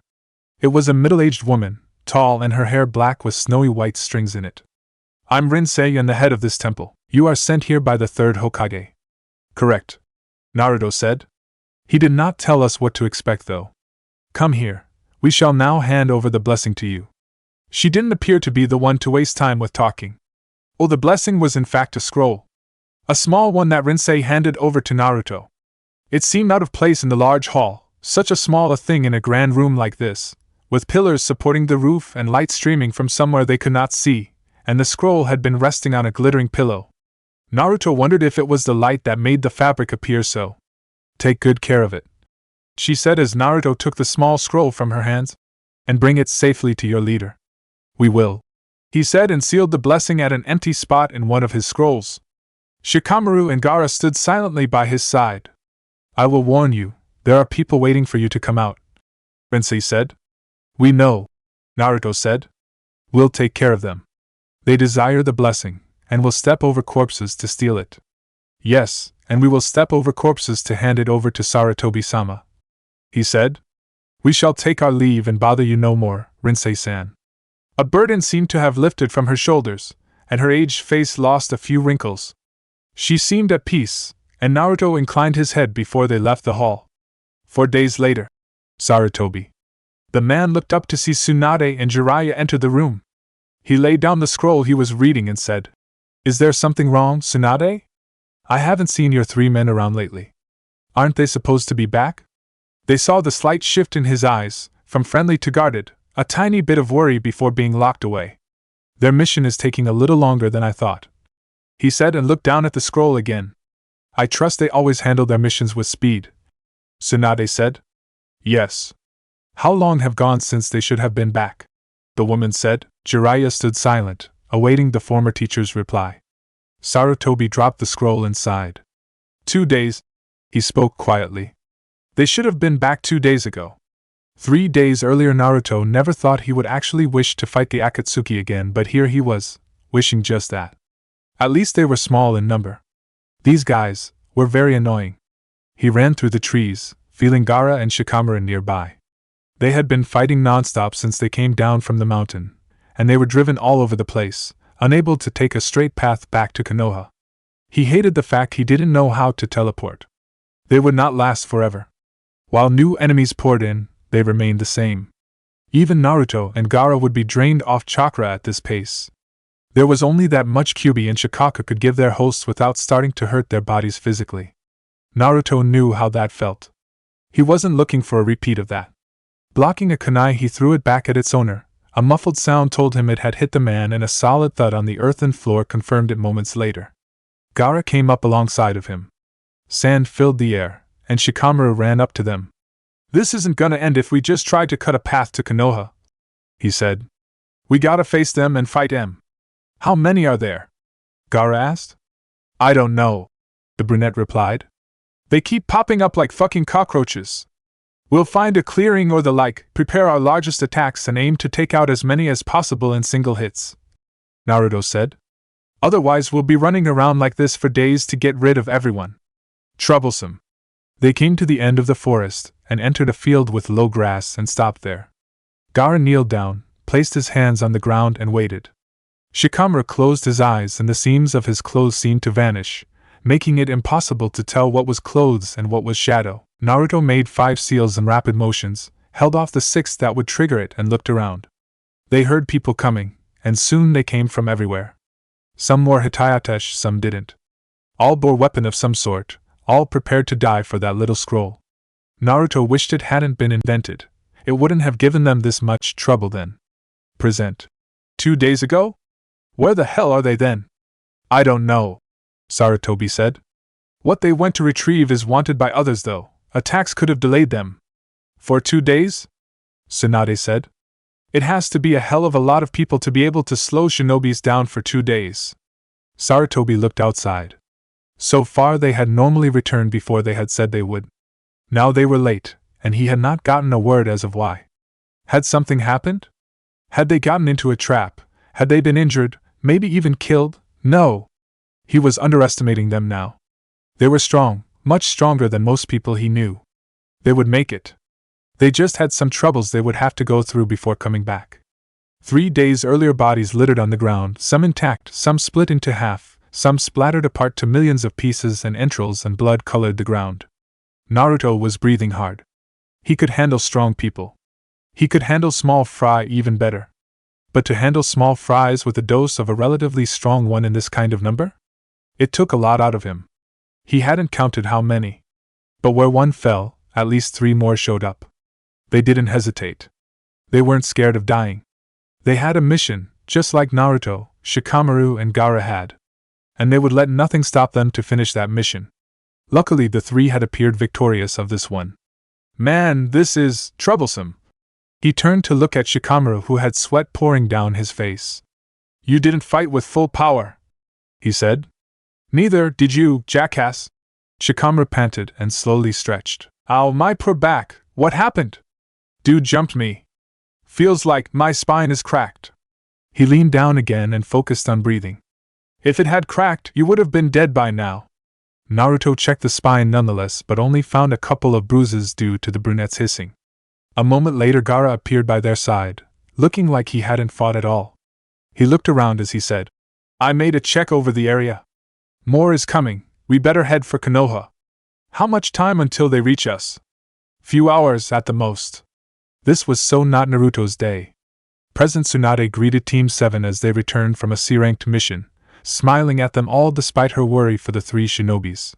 She had started teaching Sakura healing, as she had seen Sakura was good with the first aid kit, and the pink-haired girl worked hard under her tutelage. Kakashi was still teaching Sasuke about the Sharingan, combining it with combat lessons with Naruto whenever Shiroi wasn't around. For now they were a team though, and Sakura was very proud over her part as she had started to take her position as a Konoha shinobi more seriously. The Chunin guards came up to them and they ended up talking, comparing missions, and even the young genins butted in from time to time. Until they heard shouts, the sound of kunais clashing together and running feet. An attack? Someone called out and the adults whirled around. Their eyes widened.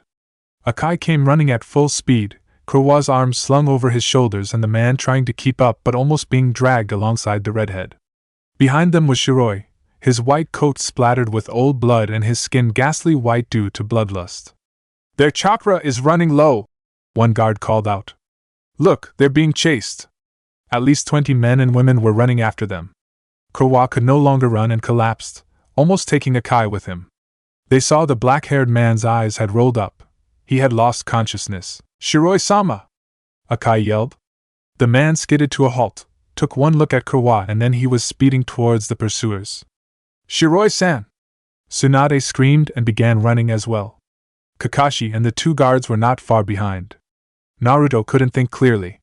He hadn't slept in a long time now, every muscle in his body screamed, his chakra was nearly non-existent, and Kyuubi had been shouting at him for the past hour to stop doing techniques. Just one more. One last big blast to get rid of the last. Then he would collapse, undignified in a heap.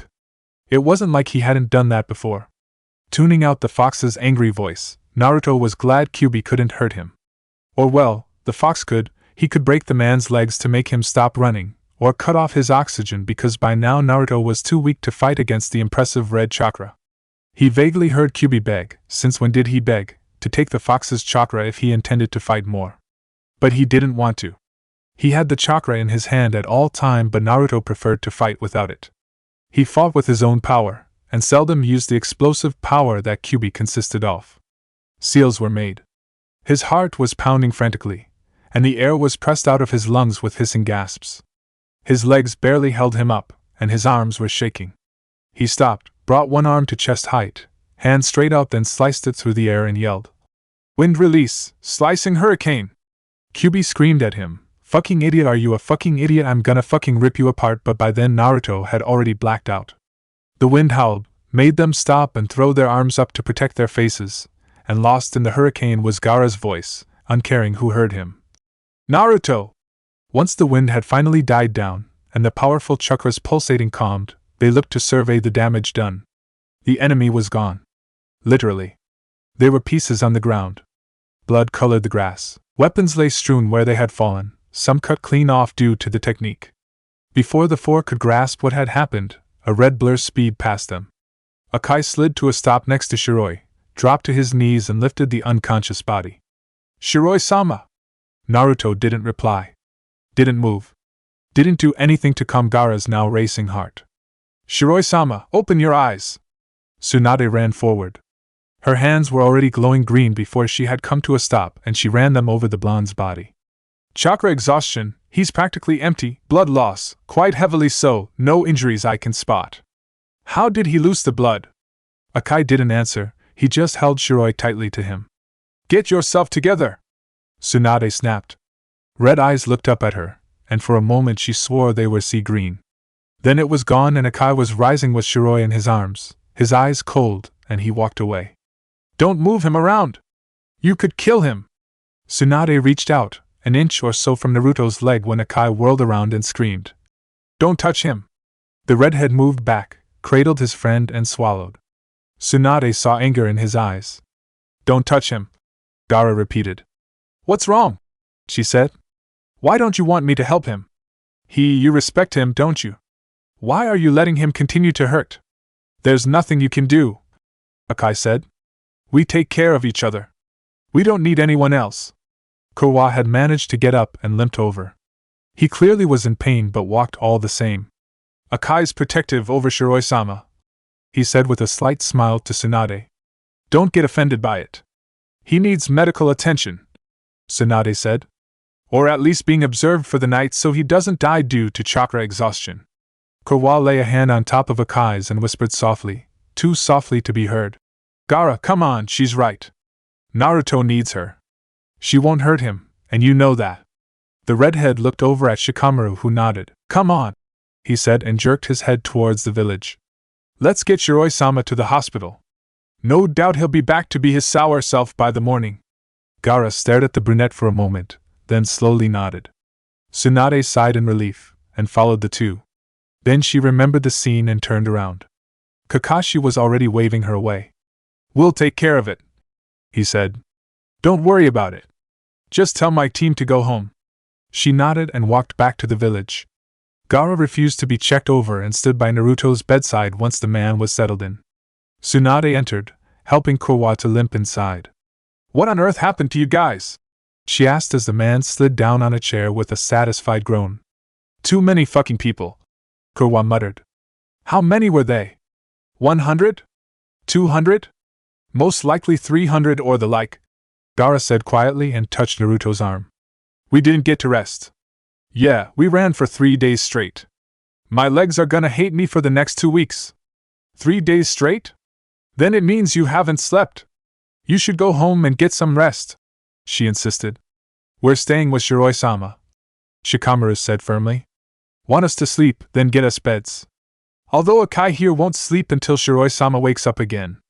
The redhead turned pale pink and looked away. His hand gripped Shiroi's arm lightly. I'll get you beds, Tsunade said and exited, shouting for 2 beds. He's alright, right? Shikamaru asked. Kyuubi supports him for the moment, Gaara said. Shikaku feels the chakra. He's fine. I know he's plenty strong and plenty scary, but somewhere in there is still that idiot hiding to come out at the most stupidest situations. A few hours later Tsunade had told the condition of the 3 to Sarutobi and Jiraiya, and the white-haired man whistled. 3 days? That's most impressive. Fighting for 3 days straight, Sarutobi said. I can't believe they fought for 3 days. I can assure you it was a pain in the ass. The voice made them all look towards the door. Shiroi-san, Tsunade exclaimed. You should be in bed. I know, Naruto said and walked inside. He moved slowly, exhaustion even present in the very aura he emitted around him. There was only one thing I need to do before I can sleep calmly. He took out the blessing from one of the scrolls and took the scroll away. Sarutobi got up and rounded the desk, met Shiroi halfway. The blonde began to kneel, but hands on his forearms stopped him. You're dead on your feet. Don't you dare kneel. As you wish, Sarutobi-sama. And as promised, we brought it back safely. It may be safe, but for 3 days you were not. The man whispered. That is the life of a shinobi, Naruto said. We are never safe. And if you excuse me, I would very much go and rest. Why are you still polite with me? Sarutobi said as he took the blessing and allowed the blonde to step back. I sent you out for a simple blessing, and you nearly got killed. I have done things more foolish than this in return for nothing, Naruto said. And we're alive, although I feel pretty shitty for the moment. Sarutobi chuckled at that. Naruto bowed stiffly to all 3 of them and said, I'm very glad we made it before your ceremony, Tsunade-sama. All 3 of us sincerely wish you a good future as the Godame Hokage. And I wish you a safer life, even if you decide to leave Konoha. The woman replied. Naruto's smile was a bit sad, and it made them quiet down any words they may have wanted to say. The word safe, Tsunade-sama, is not a word I can associate with. I can make others safe, but never myself. A shinobi's duty is to put his or her life on the line for the sake of peace. Well then, I wish you a good night.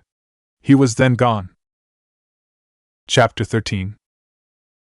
Shikamaru woke up when it was still dark outside, wondered why, and then noticed something was strange. Not wrong or off, just a bit odd. He scratched his head and got up from the futon, walking out into the quiet hall of the house. He checked Gaara's room first and discovered it was empty. With a sigh, he turned to Naruto's room and slid the door open. The redhead turned his head to look at him. You know, he's not gonna vanish just because you sleep a few hours, the brunette said with a yawn. Naruto himself was deep asleep, unaware he was being watched. Kyuubi's steady chakra told them the fox was slumbering as well. It was a rare chance to watch the blonde completely undone. His hand twitched a little and he turned to his stomach, Gaara's eyes following every move. He did not answer Shikamaru, and the man sat down next to the redhead. Naruto's hair spilled out over the pillow, shining like silver in the moonlight. I wonder why no one came, Shikamaru said. What? When we closed into the village, there were no ANBU coming, or guards. They weren't close enough to us, Gaara said. Really? I thought they were patrolling close to each gate. They do. Then why didn't they come and give us a hand? Assumed we could handle it ourselves perhaps, Gaara said with a shrug. I don't care, it's over now. Naruto turned again, the covers by his waist, his skin almost white. Shikamaru watched the redhead creep over and draw the covers up again. They both knew the blonde wouldn't be allowed to be cold, but Gaara did it anyway. You really worry too much about him sometimes, the brunette said. It's in the middle of the night, and we both need to sleep. I'll stay here. He'll be fine without you, Shikamaru said and tugged at Gaara's arm. Kyuubi does look after him. Kyuubi is asleep. Well, sometimes everyone needs sleep. Now come on. The redhead wouldn't budge. Shikamaru sighed, closed his eyes and raised one hand. Don't make me do it, he warned. Gaara stood up and walked out. Shikamaru lowered the hand, grinned and left the room, closing the door carefully behind him and leaving Naruto to his slumber. Naruto was lucky that the copy hadn't disappeared once he lost consciousness. Of course, he had made sure the copy wouldn't disappear when he goes to sleep or when he blacks out. It was a tricky design, and modified to be used by him alone. He was not sure if anyone else could do it. Perhaps, but then it would be modified to their chakra and power. The copy should still be at the apartment, most likely asleep. It was not yet dawn. So why was he awake? He turned to his side again, and stretched out his chakra that was still replenishing. It connected with Shikamaru's and Gaara's, and told him both were asleep. That was good, they needed the rest. So did he, but he wasn't falling asleep. He curled up underneath the covers. It didn't help. He tossed and turned. Made him only annoyed. Laid straight on his back. God, how boring. Flipped over to his stomach. Ouch, sore ribs. Gentle turning next time. He was about to rise up when Kyuubi growled, for heaven's sake, settle down and sleep. You try do that when your mind run away with you. Kyuubi grumbled, and a wave of chakra washed over him, made him so heavy his head dropped down on the pillow, his eyes not able to keep themselves open anymore. He couldn't even move his fingers. Everything was slowly moving away, all sounds, all movements, all feelings. He was dead to the world minutes later. Naruto was up the next day and mock practicing with his copy.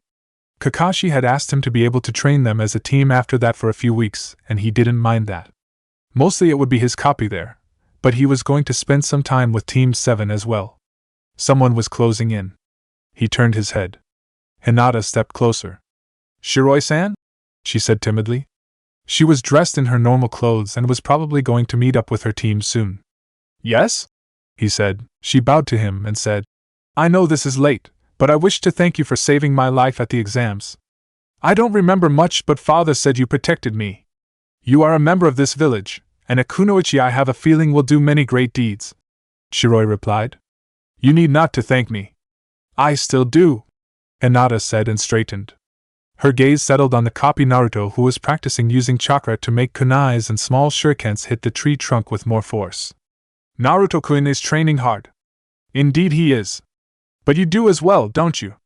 I try my best, she said. I better go meet my team. Sorry for bothering.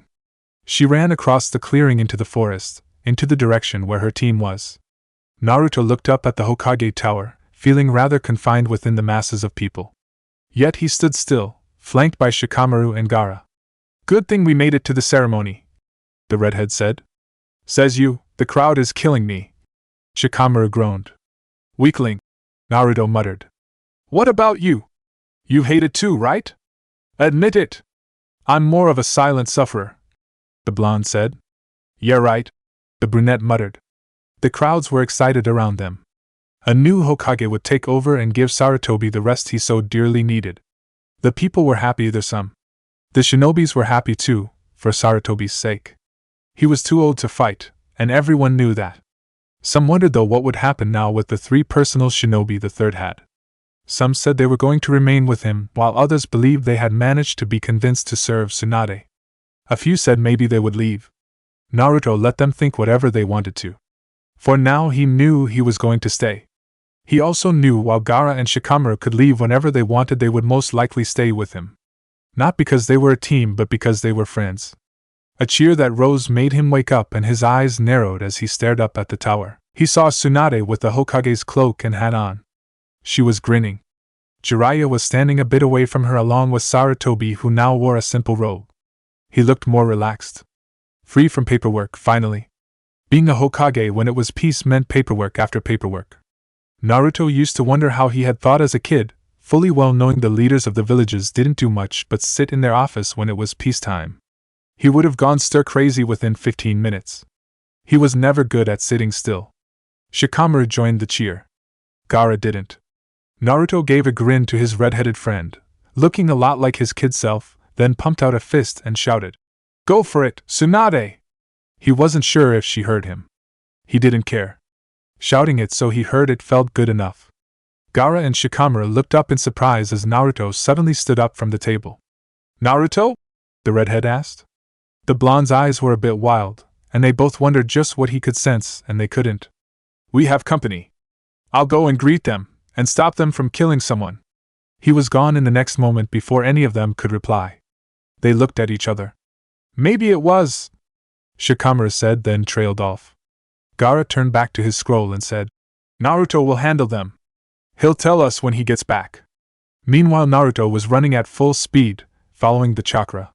He wondered why no one had felt it. It was so strong. It's because they think they've hidden themselves. Didn't expect to run into a grown Jinchuriki though. Kyuubi was probably right, so Naruto kept on running, not caring that he was still barefoot and that he was missing his trench coat. All he had was white pants and a white net shirt.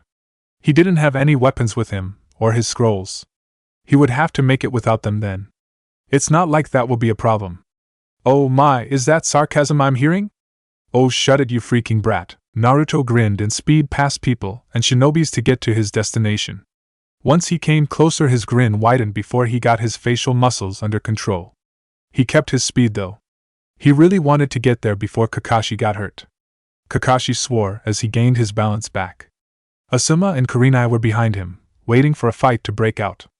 The Kopinin did his best to not look into the man's eyes. How had they gotten here without being found out? How dared they just walk into the village without any worries, not caring who might find them? They were strong, yes, but they couldn't possibly be that strong that they could defeat a whole shinobi village. "Why aren't you looking at me, Kakashi-san?" Oh no, he was not going to look at Uchiha Itachi. He wasn't an idiot. Not completely anyway. They couldn't look into his eyes due to the fact they would probably be sucked into an illusion, so they had to keep their eyes on his feet. And his partner, he was huge, and that freaking blade would probably hurt if it hit the right place. Looking round and being wrapped in bandage didn't mean it wasn't sharp. "Who the hell is that?" The taller man's voice was a surprise, and then in the next moment a white and blonde blur appeared before them. "Shiroi-san!" Kurenai yelled. Itachi looked at the man before them. He rose up from his crouch and looked the Uchiha right in the eyes, which few did. The young man took a few steps back, narrowing his eyes, and asked, "Who are you?" "No one special," Naruto replied. "Just a random guy who steps into your path, Uchiha Itachi." The raven-haired man tilted his head to the side, and then forcefully tried to cast a genjutsu on the blonde. Naruto smiled, and stomped his foot against the water. A wind blew out around in him a wide circle, making all of them throw their hands up to protect their eyes. Itachi was kicked backwards and Kisame to the side. Both were unprepared and went skidding down the water in respective direction. Naruto landed roughly where they had been standing, brought his hands together in a clap, releasing a wind like he had done to Tsunade when they had fought over her return to Konoha. Itachi got up faster than Kisame and threw a fire technique towards Naruto. To Kakashi's surprise, Naruto laughed and called out, "You call that a technique?" He put a hand to his mouth, formed a ring with his thumb and middle finger, and threw it blew out. Fire exploded out from his mouth, taking the shape of jaws that opened wide. Naruto loved that technique, and it had been with some reluctance Kyuubi had taught the man that it could prove fatal to the user if done incorrectly. Luckily Naruto was more cautious than he seemed to be. He never messed up techniques Kyuubi had taught him. Most of them were as dangerous to the user as to the one it was used on. So the jaws descended upon Itachi, who stared at the opening of flames closing in. A wall of water struck and some of the fire blew out, but the rest speeded towards the raven-haired man. Kisame caught him around the waist and dove into the water. "Damn, he got away," Naruto said, and the two appeared. "Nice dodge. I can't believe I didn't think of it." "Think of what?" Kisame said, Itachi in one hand, Samehada in the other. "That your power lies within the water," the blonde said. "No fear, I shall remedy that." He lifted one foot, made a few seals, and Kyuubi's fierce chakra blossomed. He drove the foot down, and the water practically exploded away from him. The river vanished where he stood due to the force. It was a trick he and Kyuubi had practiced.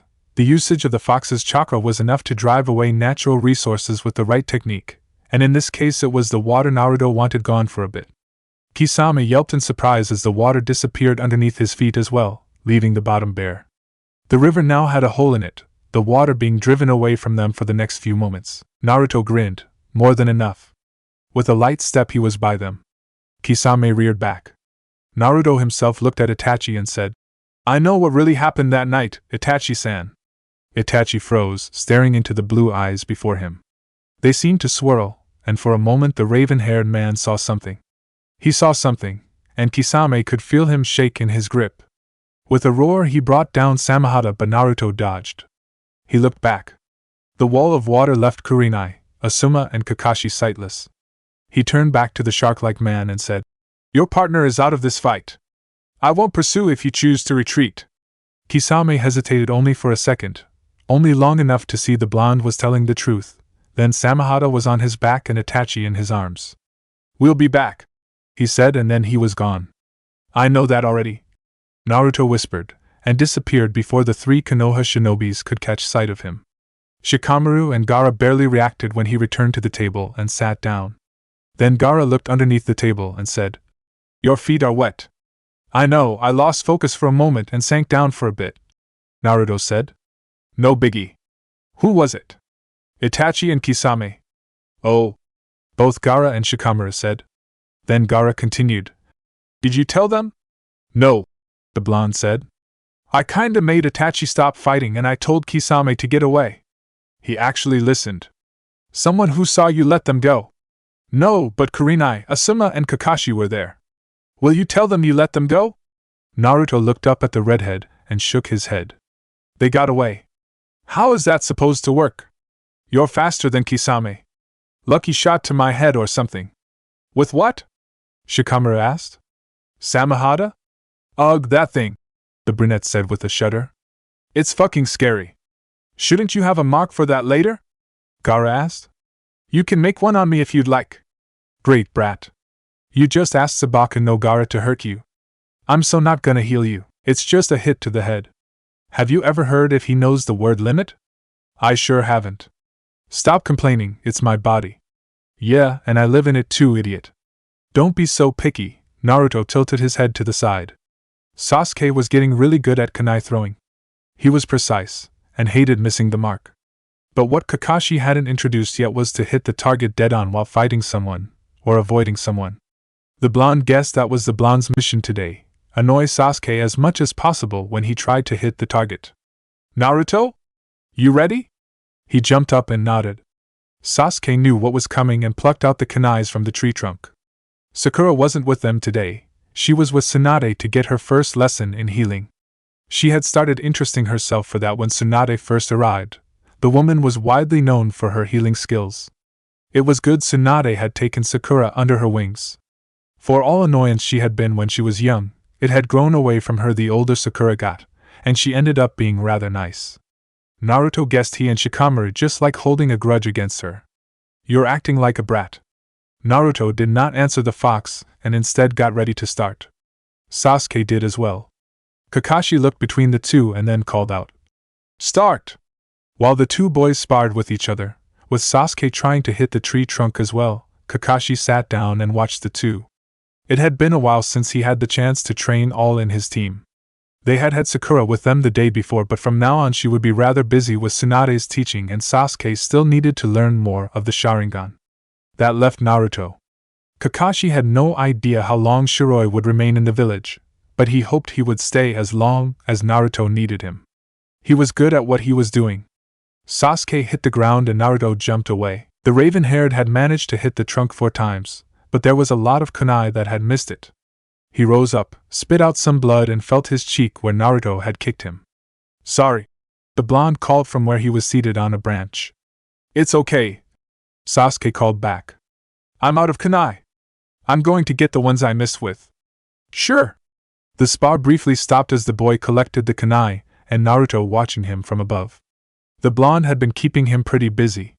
No doubt both would be sore by evening. When Sarutobi saw Shiroi, he tilted his head to the side and said, "I heard you fought 2 Akatsuki members." "Yes, I did. They got away." "That's unusual. I might have underestimated Hoshigaki Kisame's sword." "I can see that," the older man said and looked at the nearly black bruise by Naruto's temple. "Looks to hurt. A bit. I'm lucky he didn't decide to actually cut me or anything. This was just a normal hit." "Damn, Gaara hits hard." "Told you." "Who said you could speak?" "I say so." "Fuck you. Always so pleasant, brat." "How is it to be retired?" the blonde asked. "Well, I get to relax a lot more," Sarutobi said. "And not have so many papers to read. I can smoke as much as I want." "That is a good thing, I suppose," Naruto said and sat down. "Are you 3 enjoying yourselves? I haven't given you much to do." "We find ways to make the time pass," the blonde said. "Are you thinking of leaving?" Sarutobi said. "You are a lot more restless than Akai and Kurwa. I go nowhere without them." "Is that the same for them too?" "I guess. I don't know. A year ago I was used to be alone. Now I would find it boring, to be the only company to myself." "You got me." "That sounded kinda sweet. You just said that to piss me off." "Of course I did." The shinobi library was a foreign place for Naruto. At least Konoha's shinobi library. He treaded on dangerous mark. Or something. He was just looking for a scroll but didn't feel very comfortable. It didn't help the librarian had glared at him. He was not going to burn the library down, no matter what she thought, but with that glare she might spare him the trouble and just do it herself. She was pissed. "Yeah, and it's because of you." "I don't mind that. You like to be pissed, and you like to piss people. What's wrong with you?" "I'm a demon." Well, Naruto did not really have an answer for that, so he kept going.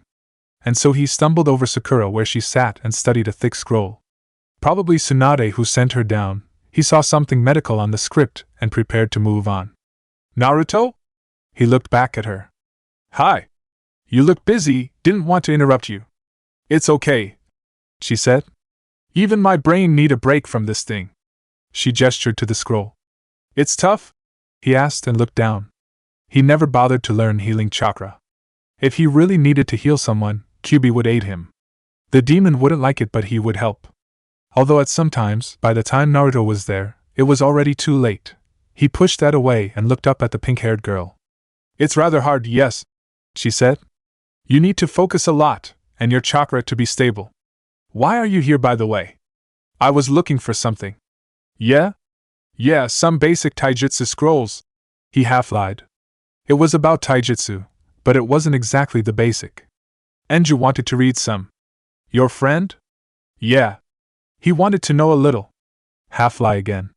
It was indeed to Shikamaru, but he wasn't going to learn a little. Naruto hoped the librarian wouldn't start chasing him while in here, then he would never be able to get them this day. Then he had to come back as Shiroi and scare her a little. Maybe he should have done that from the beginning. A little late for that now. Hey, Naruto? He looked at her again. She fidgeted a little on the spot and glanced to the side. She was nervous. I know I've been a complete bitch to you in the past, Sakura finally said and looked at him. Bitch is an understatement, he said dryly, and she laughed a little. Yeah, you can say that, she responded. I know I can't make the years go away, but I'm sorry for being that complete bitch I was. You're sorry? Yeah. I am. She was speaking the truth. He saw that on her. I'm going to try not to become that bitch again. Except when you and Ino argue about Sasuke, Naruto said and raised an eyebrow. She laughed at that, then quieted down in case the librarian would hear. Well, I'm trying to tone down on that too. When he walked to find the scrolls later, he had to admit he was a bit impressed. She was genuine. That she was. You tolerate her a bit more then? Just a tiny bit more. That's a progress. No advice taking from you, Fox. You hate people in general. I don't hate you, do I? That's because you don't have any choice. Kyuubi quieted down, and Naruto knew he had hit a sore point. He guessed Kyuubi had a tiny soft spot for him. Not too big though. The demon really did not enjoy human company. He had just learned to deal with Naruto. Gaara was easy to accept. He was a Jinchuriki too, and a little crazy. It had been harder with Shikamaru, who Naruto had visited often since the brunette retired being a shinobi. But with the help of Shikamaru's total lack of fear for the fox, Kyuubi had claimed he was probably a little crazy too, and Naruto hadn't denied it. Things had settled down. You're at the taijutsu now. Naruto focused again and saw he was. Going down the aisle, he looked around for any people nearby, found no one, and began going through Jounin level taijutsu. You know, what? You want to talk? Something wrong with that? Kyuubi growled. Except the whole talk thing? No, not really. A pain went through his head, and he winced. Hey, take it easy. You want to hear what I got to say or not? Fine, spit it out. You never asked what happened to the other Naruto. Alright, random. No, I didn't, because I know you wouldn't tell me. Subject close now? I know what happened to him. Of course you do, you're the one who did it. Yes. But I didn't kill him. Naruto's hand stopped. The crouch he was in would be painful in a few minutes, but for now, he didn't notice. His eyes were fixed on the shelf in front of him. Kyuubi got worried after a minute. It was as if his words turned the blonde to stone. Hold on, back it. You didn't kill him? Welcome back, Kyuubi said sarcastically. No, I didn't kill him. Then where is he? That's not yet to be known. Naruto's eyes closed, and he took 3 deep breaths before opening them again. You're damn lucky we're in a freaking library right now. Don't you know? I always choose public places to tell startling facts. Saves me the headache your screaming gives me. Naruto growled, ripped out the scrolls he was looking for, and quickly copied the parts Shikamaru wanted. That done, he put them back and left. The librarian glared at him when he came, but reared back when he stared her down. Naruto didn't know why the comment put him in a foul mood, but it did. He locked himself up in his room at the house Gaara and Shikamaru lived in, under the disguise as Enju and his father Jiden, and refused to come out. Kyuubi was smart enough to leave him alone. The blonde had felt him retreat deep into his locked prison, until his presence was unnoticeable even for Naruto. It felt a bit empty when Kyuubi did that, but Naruto was not about to tell the fox. So he sat there and stared into the wall. All the windows were open, and by the time it was dark, the room was cold. He stayed still. His whole body was itching. He wanted to know where the other Naruto was. He wanted to know if the boy was safe. If he was happy. Or if the boy was turning into what his future self had become. Kyuubi came back with the morning sun. As he came closer to the bars, he reached out to touch them. They were cold. He looked outside. The walls outside was covered in ice. Naruto? The blonde peeled his eyes open. Yes? Why the hell's your mind covered in ice? I'm tired, Naruto replied. That's not an answer to the question. And it's cold in here. Wait. Cold? Naruto realized he had been sitting all night, with the windows open, dressed in a pair of baggy black pants and a white t-shirt. He slowly moved his arms and then fingers. The tips were slightly blue. Huh, he breathed. Remind me to close the windows before I go to sleep. He stretched out his stiff legs and groaned. And to fall asleep in a bed, he added. Note taken. Good. He would check if Shikamaru and Gaara were up yet. If he could get his ass up from the floor. He rubbed his hands together and felt the warmth coming back. And Kyubi? Yes? Remind me to not dwell over the young Naruto subject again? It puts me in a foul mood. I noticed. Glad we agree. He groaned and finally got to a standing position. All right, I'm up. Let's get breakfast. Sometimes I think there's no ending to your stomach, a mental shove, and Naruto shut the door to Kyubi's retort. Chapter 14. The sun was warm yet not too warm. The breeze was cool but not strong enough to distract him. There were few animals in the open spot he had chosen, and Naruto was rather pleased with himself. So he sat down on the ground and crossed his legs, resting his hands on his knees and relaxed his shoulders. He tilted his head down a bit, not enough to start straining, and closed his eyes. Kyubi rumbled for a moment, then it evened out to a gentle pulsating. His breath deepened even as it grew steady, and he locked away everything he could hear and feel in the outside world. His thoughts scattered, vanished, and soon he had the feeling he was floating. The heat the demon's chakra gave out lulled him to security, the one he had felt as a child when he was at the deepest of his despair. Then the fox had pushed a little chakra around the small body, just enough to send Naruto to sleep. He hadn't known it was the demon then. He had just gone along with it, anything to escape the reality for a few hours. There was a foreign presence entering his field, but Naruto didn't open his eyes nor did he move. There were two of them, and they were not coming from the village. The blond man waited. Who are you? The blue eyes opened and stared right into Uchiha Itachi's eyes. Behind him Kisame waited. Naruto rose up from his position and realized he was taller than Itachi. He had always seen the Sharingan user as larger than himself. Well, time changes things. Me? Naruto asked. No one special. What do you know about that night? Itachi asked. Everything, the blonde replied. How? To this the blonde smiled and he removed one of his scrolls. Kisame's hand settled on Samahata's hilt, and Itachi took a step back. The scroll was black, and as it was brought forward, the two Akatsuki members reared back when it started to practically oozing chakra. How, you ask? Naruto said. I know by this. The scroll opened and a shape came out, stood up and took form. Once Itachi could see what it was, his eyes widened in shock. For most people life continued like usual. Teams trained, shinobis went on mission, they ate, slept, talked, trained, people shopped, went home to their families, Tsunade worked away paperwork and so many other ordinary things in a shinobi village. But for Naruto he was bordering to going crazy. How many months had it been now? He didn't know. He was tired, his body ached, he was having trouble separating his own schedule to Team 7's, and he knew Kakashi was watching over them more intently now. Naruto had already let on too much to the man, and was regretting it now. Letting him know too much about Kyubi, too much about himself. The blonde groaned and let his head rest on the table. Looks like you're not in a good mood, Gaara said from across him. My head hurts from all the thinking.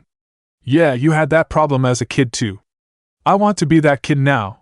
The things I thought about then aren't half as complicated as the stuff that's in my head now. You poor head. Yeah, my extremely poor head. Naruto groaned. Kyubi's antsy too. I am not antsy. Yes, you are. No, yes. No. We can go on all day, you're still antsy. Judging by the frown on your face, you two are arguing again, the redhead stated. Don't we always argue? The blonde asked and sat up. Sometimes it seems like you get along. Not today. I called him antsy. He's not gonna let me forget that. You make me sound like a child with a temper tantrum. Yeah, whatever. Naruto's head hit the table again and Gaara put away the book he was reading. He reached across and brushed away the blonde hair so he could have a look at his friend's face. Naruto's eyes were closed, and he was dark underneath them. You haven't slept well recently, have you? Gaara asked. Any day now Kakashi's gonna have an aha moment and I'll be officially screwed. Gaara's sweat dropped. He's been acting stranger than usual? More, like he's hovering. Naruto said. I can barely escape, and when I do I have 1,000 other things to do. Man, why do I always have to make a complicated mess out of everything? Because you're good at it. Ah, sweet, blunt Gaara. Naruto banged his head twice before letting it drop with a moan. Don't do that, idiot. Yeah, don't do that. Stop it. You're making my head hurt. Then I should do it 10 times more. Don't you freaking dare. Naruto sat up again. It wasn't worth it, he getting a severe headache to just piss Kyuubi off. Gaara was still looking at him when Shikamaru entered the living room. He looked at the two Jinchurikis and then said, You know, Naruto, it looks like you put black makeup around your eyes. Don't remind me. Naruto groaned. And I have to go soon because Team 7 has evening training. Send a copy. The brunette suggested. I would have if it wasn't for already having one pretending to be Shiroi. Naruto said. I can't make two. You're screwed then. Shikamaru said. Naruto really felt like punching him, but that required energy, and he had to save up so he could actually get his ass off the floor. Kakashi was getting worried. Even more so now when he watched Naruto.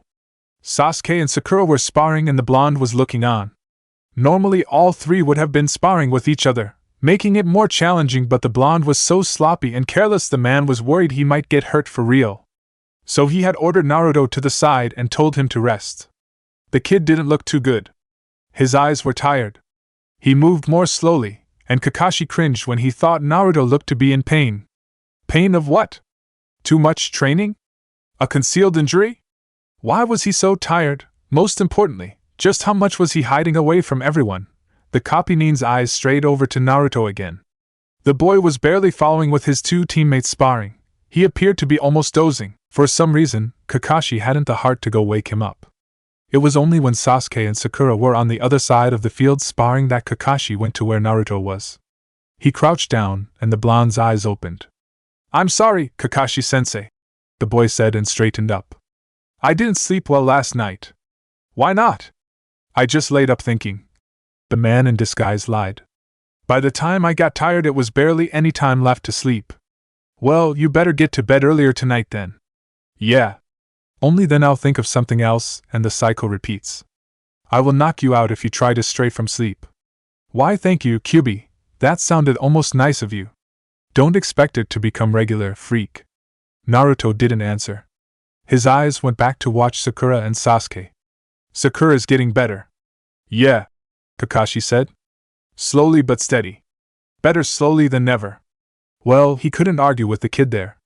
To his surprise, Naruto did fall asleep early. But he knew he shouldn't have gotten his hopes up. Waking up in the middle of the night, the blonde made little movement. Only his eyes opened. They glittered in the dark. His breathing was calm. His body pleasantly warm. His thoughts were the only thing that raged. Sleep deprivation always brought out the worst memories in his life. He really needed to learn the lesson to not let himself get sleep deprived. Best idea of the year. Naruto snorted softly and turned, curling up. It had been a long time, but he still managed. Tucking his legs to his chest, he wrapped his arms around them, probably looking like a ball in case Gaara or Shikamaru would look inside. The blonde felt a little better in that position. He closed his eyes again. This was getting bad. Kakashi realized after their meetings he never saw Naruto. He spotted Sakura and Sasuke when he searched, and sometimes on accident when he walked the village, but never Naruto. The boy slunk away and resurfaced in time for the next day. Others did not seem to see him either. Now, he was good at blending in, but really no one saw him. Not even his teammates, much less the kids in the same age. He didn't even see the blonde with Enju, the non-shinobi kid. A yelp brought him out of his musings and he realized he was getting closer to some of the training areas. Someone was sparring at this hour? It had to be dinner time at the very least. Coming out to the clearing, he came just in time to see Kurwa being thrown down onto the ground by another Kurwa. You suck, he heard Akai's voice. I do not! Kurwa yelled indignantly and got up. I'll show you, little red freak! I'll show you! He set off at the other Kurwa that ran away. It was a shadow, Kakashi realized. Its legs vanished a bit, then righted itself, but it was moving too swiftly for a human. He looked over where he had heard Akai. The man sat leaning against a rock with a scroll in his hands, and Shiroi leaning heavily on his shoulder, the blonde clearly asleep. Akai's red eyes tuned in on Kakashi, and the man stepped out fully. Kakashi-san, the redhead said. Akai-san, the copy Nin replied. Kurwa-san is entertaining himself? He needs to get some fight out of his body, Akai said. Although I don't understand why he had to do it before dinner. Shiroi shifted. Akai went still and looked at his friend. Shiroi-san's okay? Kakashi asked as he crouched down. Yes, Akai said. He did not seem keen to share more with the man, and he knew better than to ask. Shiroi may be friendlier to him, and even Kurwa, but Akai had always been a little closed off to others. Shiroi's head shot up and he looked around. Sorry, I use you as a pillow, he said to Akai. Oh, Kakashi-san? Shiroi-san. I should get going. What time is it? The blonde asked. Dinner, Akai replied. Your hair is a mess, Shiroi-sama. When are you going to stop calling me that? Shiroi groaned even as he flattened down his hair. Never. The redhead deadpanned and rose up, putting away the scroll. Shiroi muttered under his breath and got up. He stretched as he watched Kurwa still fight the shadowy clone, and said, We better call it a quit, or else the shadow will win. My point exactly, Akai said. You think he'll lose to a shadow? Kakashi asked. No, it's just that it's time for dinner, Shiroi said. He has a habit to be sloppy when he's hungry, and when he's sloppy, the shadow wins and then he'll be unbearable to live with. Kakashi has nothing to say to that, so Akai ran off to get Kurwa. He glanced over at Shiroi, who yawned and cracked his neck. Do you see Naruto often? The copynin asked. Not often outside the training, Shiroi replied. He likes to be alone, and with his friend. Enju, was it? Enju, I think it was. So Shiroi didn't see the boy any more often Kakashi did. He had to find a way then to get closer to the blonde boy, to ease his worries about the Jinchuriki. Next time he saw the three, it was the same thing. Kurwa this time doing some knife throwing, Akai sitting and reading, and Shiroi asleep on the redhead's shoulder. He raised an eyebrow at the familiarity of the sight, and once again Akai discovered him. We meet again, the redhead said. Yes, so it seems. This time he sat down. It was 3 in the afternoon, and he had just let his team go. Naruto had gone to visit Irika, and the man was happy to notice the boy was doing a little better. His other teacher was a whole another subject. Shiroi seemed if anything more haggard than before, and he didn't wake up at their talking. The two discussed some taijutsu moves, Akai's scroll forgotten in his lap, and Shiroi slept on between them. The steady thump of Kurwa's knives hitting the wood sounded in the background. It was a half-hour after Kakashi had arrived that Shiroi was startled awake. He sat up, wiping at his mouth, and blinked rapidly. I fell asleep again, he noted. Yes, I noticed that, Akai replied. It was rather hard not to. The blonde stretched out his legs with a groan and spotted Kakashi. Is this some conspiracy to see me asleep? He asked suspiciously. No, you're just bad at keeping yourself awake, Shiroi-sama. The redhead was smacked in the arm as a reward, and Kakashi chuckled at that. Kurwa's knives hit, over and over again, only stopping for a minute at the most, the time it took for the black-haired to retrieve the knives and start all over again. Isn't his arms exhausted already? Shiroi said. Where did he get any muscles from? Maybe he makes the shadow throw them, Akai said thoughtfully, looking at the thin arms on Kurwa. Shikamaru had never been a bodybuilder, and he had always appeared lean, a bit thin. Kakashi looked over at them. Shiroi looked at himself and continued. I have a feeling I don't really have any right saying anything. You have always been rather thin as well, Akai agreed. Speak for yourself, the man muttered. Kakashi listened as they argued on, feeling oddly comfortable about the situation. Chapter 15. Sabaku no Gaara's visit along with his siblings was rather startling news in Konoha, but Tsunade welcomed the redhead with open arms. She had no reason to refuse him after him helping in the fight against Orochimaru. Naruto was one of the greeters, standing slightly behind the copy of him as a child, himself in full Shiroi disguise. He had been feeling uneasy for a little while now and didn't like it one bit. He knew Akatsuki could attack any day now.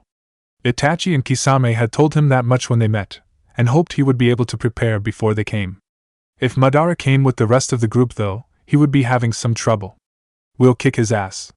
Well, last time he nearly kicked our ass, Naruto replied as he watched Gaara get greeted by the Hokage and the council, and then some of the new friends the siblings had made the last time, including the copy of Naruto. The redhead glanced over at him, knowing it was the real, and Naruto nodded shortly. Didn't we learn something from that encounter? Kyubi continued.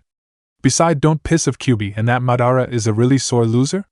You learned the lesson about me long before that, brat, and you don't know if he's a sore loser. He sure acted like one, the blonde said before thinking back.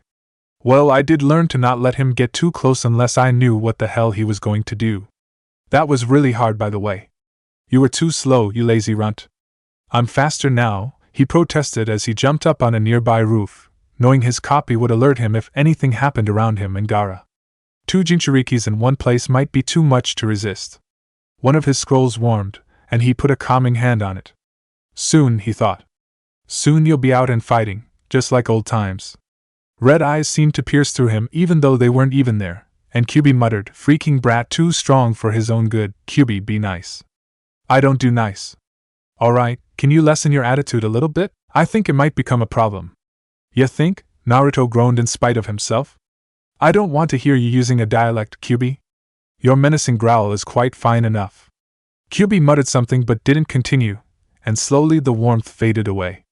His nagging sensation wouldn't though, and Naruto just knew something was going to happen. It was just a question of when. Gaara and Shikamaru noted right away that their friend was uncomfortable. He was tense and on his guard, arms crossed and eyes staring into nothingness. Are they coming? Gaara asked. I don't know yet, Naruto replied. But I'm afraid so. We'll kick their asses, right? Shikamaru said. Maybe, the blonde said. Maybe. I don't like maybe, the brunette said. I like to be sure. You can never be sure with Uchiha Madara, Naruto said softly. You're sulking, you damn brat. Leave me alone, Kyubi. Get yourself together. I'm trying. Don't let that fucker catch you distracted. He'll try prying me out the moment he sees you off guard. I know that. Will I die if you are pulled out? Probably. That would kind of suck, wouldn't it? He wondered as he looked over the village. Yeah, I guess it would. I could always pull myself back in and try healing you. I don't know if that works. Why not? Never done that before. Oh. Kyubi retreated and Naruto didn't call out for him. It happened so quick that there was no warning. One moment it all was normal, and in the next it was chaos. Gaara threw caution for wind and drew out his sand as the puppets attacked. The younger Gaara was safe deeper in the village, and none of the 3 time travelers had any intention of letting Akatsuki getting any further in. Tsunade was by them along with most of the shinobis in the village before any of the Akatsuki members had been spotted. She looked at the 3 of them and said, I know you 3 are obeying Sandaime, but will you mind fighting for the village today? We aren't fighting for the village, Shikamaru said. However, we are fighting for some of the people that aren't half bad. Shortly said, we will protect the village today, Naruto said and looked at her. Before she had time to reply, a scythe came flying towards her. Shikamaru moved first. He knew what that scythe could do. Tsunade felt the air in her lungs be pushed out, then she was lifted into the air and the scythe flew by harmlessly. She looked down and saw shadows wound around her midsection. But none of the Naras had any shadows out. The one with the shadow was Kurwa. The shadow moved down, allowing her to step back on the roof, and it retreated to the man. Sand was curling around the roof, twisting, and she knew Gaara was nowhere nearby. She had ordered the Suna siblings to seek protection the moment she heard of the attack. There was no way he was here with them. Then who? Naruto finally caught sight of Haiden. He looked pissed. Glancing over at Shikamaru, the blonde noted the brunette's tightly clenched hands. But otherwise there was no sign on him that he was upset.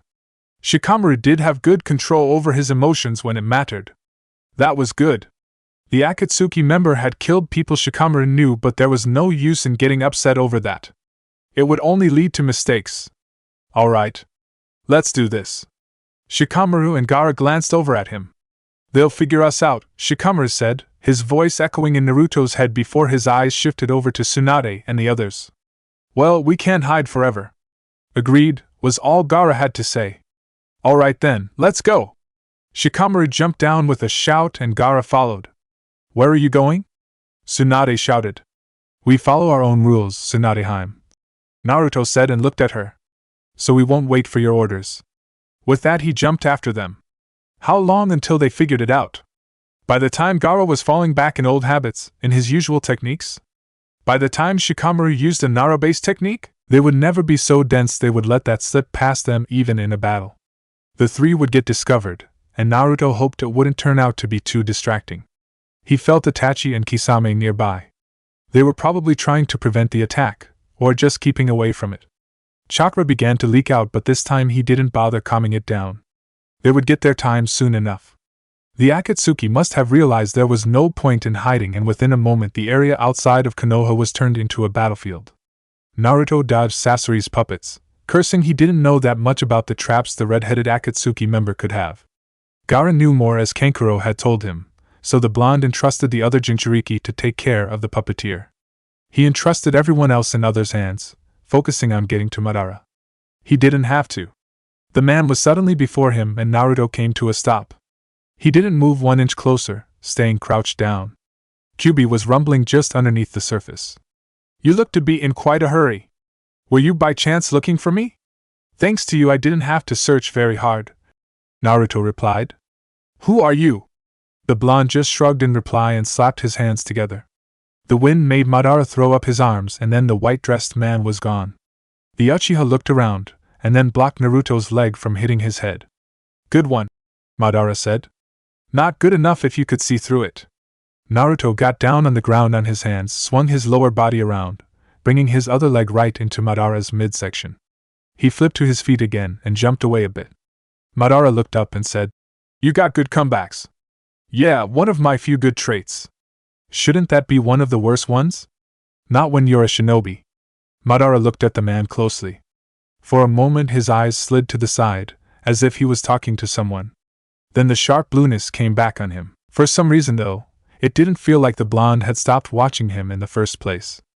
Naruto crouched down lower, placing his hands on the ground, feeling the fingernails grow sharper as Kyubi slowly leaked his powers through. Madara took a step back, not able to figure out what the blonde was planning. He was standing on all four yet looked surprisingly comfortable in that position. The blonde felt his teeth kind of ache, then sharpen, and he grimaced a little at the strange sensation.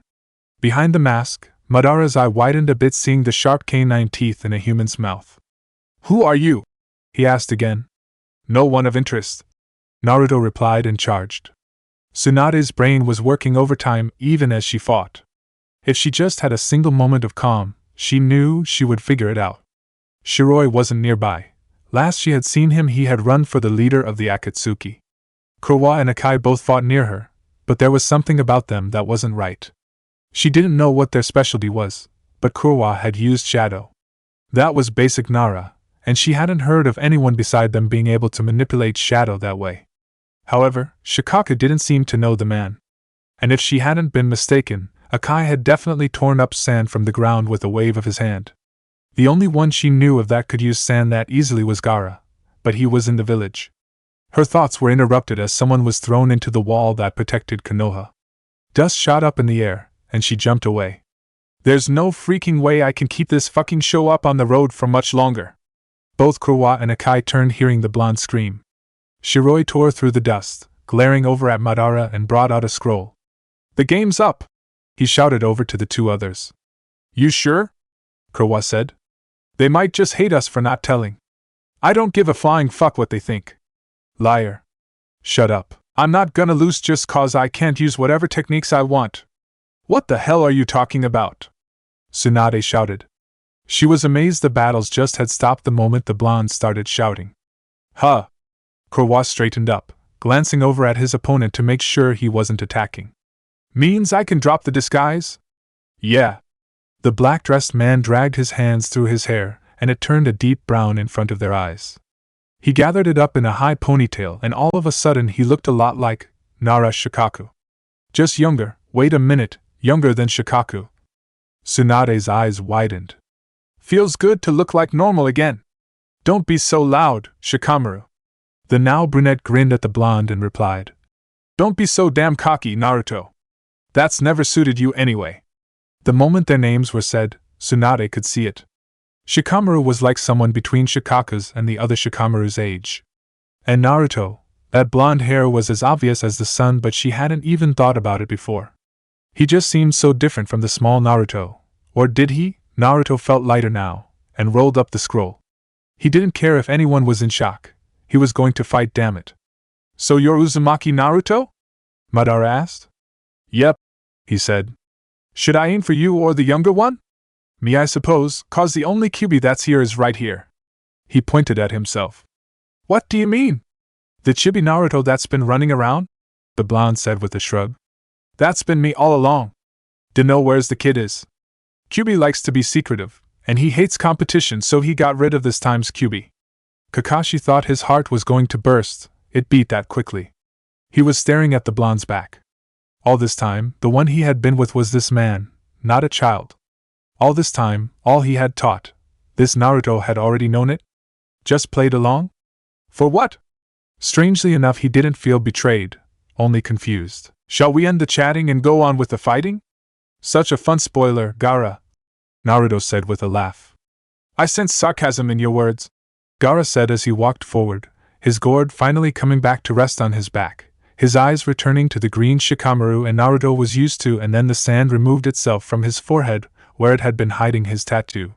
His arms were crossed, like usual, and he looked at the enemies. Well, whatever, the blonde replied and dropped the scroll to the ground.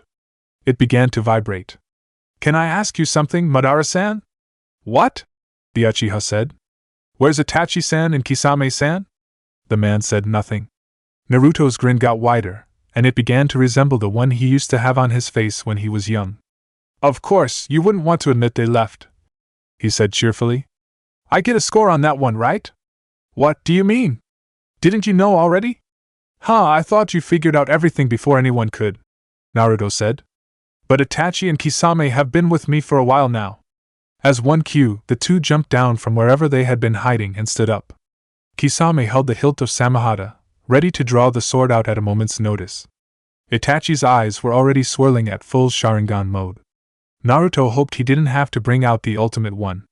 Just looking at it hurt your own eyes. So they betrayed me for you? Madara asked. Yep. And I got a surprise for you. Or rather, they would kill me if I didn't let them out. The paper of the scroll was starting to curl at the sides, twisting with chakra, and Madara just stared at it. He didn't recognize the symbols either. The scroll probably consisted of more signs, but for now it seemed Naruto only wanted two things. The symbols were surrounded two simple rings. In reality, this is a forbidden technique, Naruto said and held his hands together, palm to palm, placing one foot near the scroll. And can't be used by normal humans. He made 10 signs rapidly, stomped at the ground and shouted, Release of the black prison. From the rings blackness erupted and two shapes rose, became sharper, became limbs, arms and fingers and legs and feet, heads forming, and then someone gasped. Another Itachi. Another Kisame. Both looking a little older, a bit wearier. But it was them after all. How did you seal them into a scroll? Madara asked. How? Naruto replied and scratched his head. I only sealed their souls. Quite easy. You make it sound like you ripped them from our bodies, Itachi the older said and looked at him. Come on, you guys were kinda dead when I did it. Sounds wrong anyway. The Uchiha chuckled and then turned back to the Akatsuki. Seems like you brought them to a standstill. Let's speed it up again. With that he began to run. Kisame followed. The scroll wrapped up and went flying back into Naruto's hand.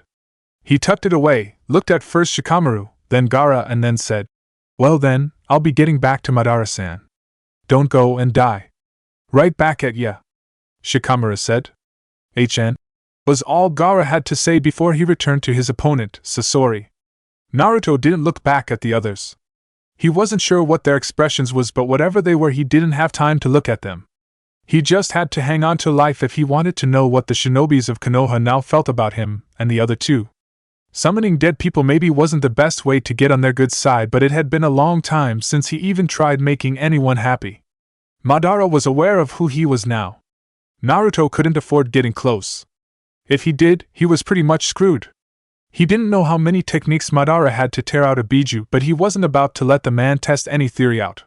He jumped away as Madara tried to get closer, and sent away a powerful wind with a clap of his hands.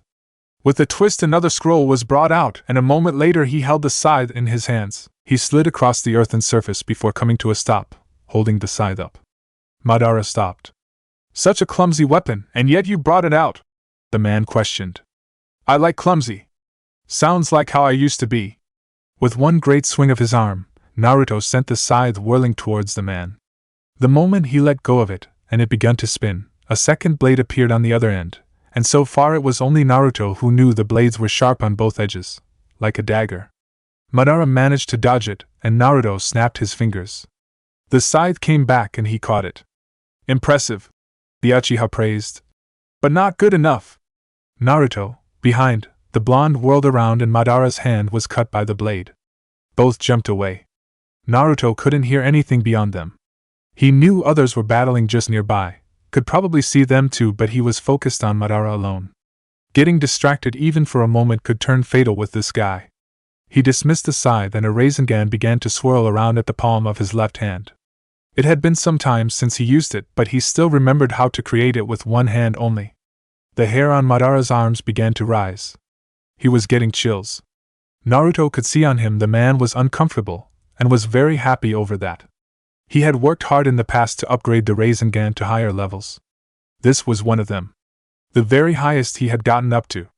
He would have continued if not for, he remembered the startled yelp, the wide eyes and then, laughter, her laughter, his laughter, black eyes sparkling, her hair shining even as she commented how chilly it became, then him, acting like a child, poking at the ball of chakra with the tip of his sword, and then Naruto shook the memories away. Madara watched the man as the blonde stood up. Naruto wasn't sure this was going to finish the man off. The last time he hadn't been alone. Then again, he had turned alone pretty swiftly after Madara's death. No memories coming now. He needed to focus. Even Kyuubi was quiet even as the fox's chakra filled him up. The demon knew when to mess with his head, and when to leave him alone. Kyuubi waited, for now in human form, a form rarely seen, hands on the bars that held him a prisoner, and for the first time he wished it not to be broken. He didn't want the gates to open because that meant he was going to end up with Uchiha Madara and Naruto was going to die. He wanted to give all his powers to Naruto if that meant he could take Madara on, but the man hadn't tapped into the powers. He could do it any time he wanted, but it had been a long time since Naruto seriously fought with Kyuubi's powers. He was strong on his own. Kyuubi just wanted to make sure. Don't you dare lose. Shikamaru! Nara Shikamaru, the older, realized he was in a bit of a jam. He hadn't had time to prepare any traps, nor plan ahead, and Haiden and Kakuzu certainly hadn't given him the time in order to do so. Well, he could always plan while he was fighting, but for the moment he was just trying to keep himself alive. Shikamaru, you idiot! Oh, it wasn't often Gaara lost composure like that during battle. Shikamaru was thrown to the ground, rolled around and managed to get up on his feet, blocking Haiden's scythe from slashing him. Gaara was busy fighting Kakuzu now alongside with Shikaku and Kakashi. They shouldn't have much trouble, they only had to kill the guy 5 times. Was he sarcastic there? He didn't know, he was busy trying to keep Haiden from slashing him open. You freaking pineapple hairstyle freak, you're pissing me off! The man's language hadn't changed at the very least. Shikamaru brought his leg to kick away one of Haiden's and the man did a faceplant to the ground, allowing the brunette temporary escape. Shikamaru, are you alright? I'm fine, Gaara, focus on him, the brunette shouted. I'll handle this guy. You'll handle me, you say, you fucking asshole? You made me trip, I'll rip you to shreds.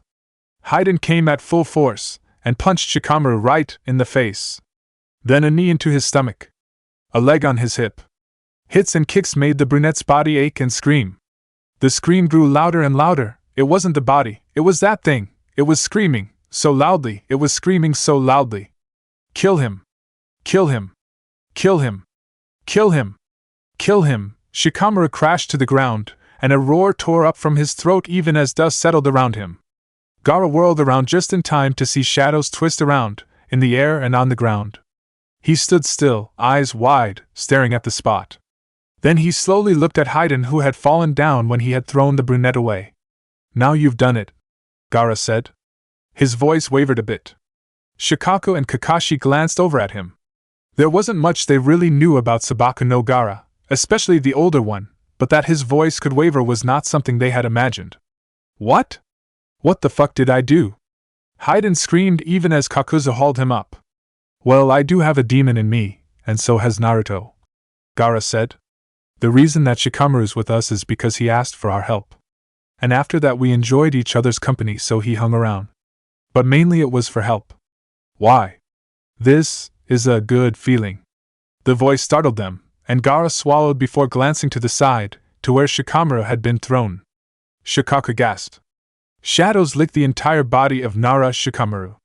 The scare of his eyes was black, So was his lips, and his skin seemed to have lost all color. His hair was flowing black, and melting into the shadows. His whole body was. There was no way of telling where his body ended and the shadows began. He was grinning widely. It was a non-Shikamaru grin, yet it was the man. I feel very good. Shikamaru continued with and laughed outright. He looked crazy. This is freaking awesome. Who the fuck is that? That fucking isn't the brat I just fought. The brat line aside, Gaara said. That is Nara Shikamaru. The one who let a shadow demon reside inside of him anyway. A shadow demon?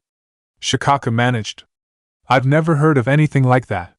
It's not written anywhere, Gaara said. It was just supposed to be a fairy tale Shikamaru had heard as a child. But once he got desperate enough, once everyone just died around him, he sought the place up, the place where the Naro shadow demon had been sealed.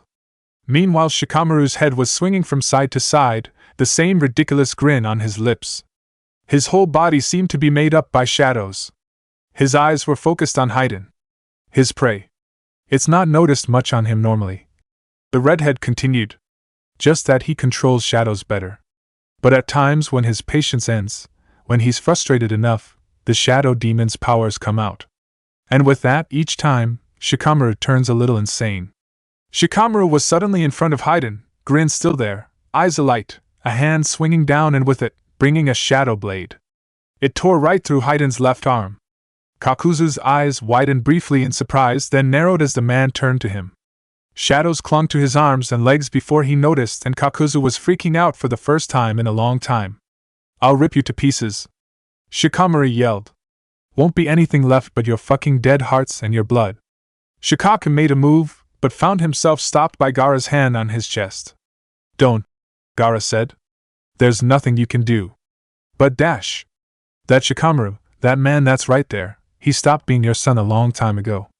There was a crunching, bone-breaking, flesh-ripping sound, and Haiden screamed his partner's name as Kakuzu found himself being torn in half. Shikamaru laughed even as blood sprayed over his face, in his hair, his hands and arms. He just laughed. The shadow seemed to have a life of its own around him. Such a painful sound. Gaara whispered. Then why don't you stop him? Shikaka yelled. Because there's no point, the Jinchuriki said. He chose this path. He chose this pain. He chose this life. He chose that demon. He at least had a choice. For the first time, Kakashi and Shikaka felt a stirring presence in Gaara. It reeked of blood, and the chakra began to dance on the redhead's skin. Had a choice, huh? Kakashi said. I didn't have one, Gaara said and held a hand to his chest. The rumbling vanished. I'm cursed to bear Shikaku for as long as I live. Naruto is cursed to carry Kyuubi. The least we could do to Shikamaru was to teach him control. He had the choice not to do it, and chose it anyway. Haiden was running away, but Shikamaru was already moving after him. Kakuzu was still alive, but with his lower half missing he wasn't doing well. Gaara stepped forward, and the stirring began again. You've been quiet during all the fighting, the redhead said, but the two Konoha shinobis knew he wasn't speaking to them. So I'll give you some blood. The redhead's head crashed to the side uncomfortably, and the stirring grew to a rumbling. Then Gaara's head was thrown backwards, and Shikaka roared. The two men could see the sand shaking even on the ground. The redhead's body was trembling from head to toe, but judging by the grin that twisted Gaara's face told them it was not a fear. Let's go, Shikaka said. The others may need help. Kakashi didn't have it in him to protest. 2 minutes later, just as they together with Tsunade, Jiraiya and a few others brought down one of the members, there was a rush of power, and it was coming from where Naruto had been seen fighting Madara. He had fucked it all up. He had tried. But still, it was fucked up. Naruto concluded this as he gripped Madara's shoulders, feeling the man's fingertips dig into the seal on the blonde's stomach. Any other time and he would have been insulting said person who touched his belly. But right now he had other things to worry about. How about the fact he was feeling the fucking man was fucking breaking the seal? Everyone is going to watch me kill you and take Kyuubi, Madara said, and Naruto could hear the freaking smile in his voice. The seal was breaking. The blonde could feel it. The Uchiha's fingertips pressed against the release points, and Naruto's only thought was how careless he had been. The Rasengan had hurt the man quite a bit, but it hadn't been enough. Naruto had started preparing another when Madara had appeared. The blonde hadn't jumped away in time. That was annoying to remember. Well, at least he wouldn't remember it for long. Why? Because he was gonna freaking die here. If he had to make a choice, he would actually rather remember that annoyance than actually dying. Naruto, oh crap. Kyuubi. Naruto had to stop thinking about himself and tell the demon. Sure, Madara might break the seal, but Naruto wasn't gonna give the fox up without a surprise or two.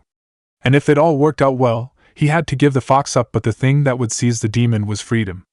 Kyuubi, you are going to do something for me, what? Once he opens the gate, so to speak, he'll begin to pull you out, right? Fuck, he couldn't even keep his inner voice steady. So pathetic. That's right. The moment the gate opens, pull out and run. What? The demon sounded confused. You heard me. Run. And don't you fucking dare looking back.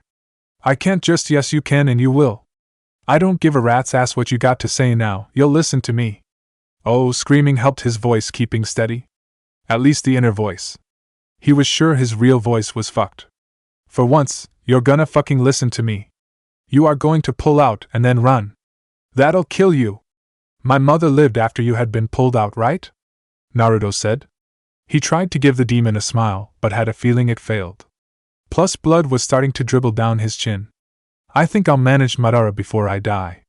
Don't you fucking talk like that, you'll be free, just run. The last release point was letting go. Naruto threw his head back and screamed out loud. Just fucking do it, you damn fox! Something tore inside of him. He wasn't sure if it was real or not, but it hurt. Blood spilled down his cheeks and his eyes widened, mouth wide open yet no scream coming. He heard Madara scream, and then Naruto heard someone screaming his name. He wasn't sure who it was. He didn't care. All that mattered was already leaving him.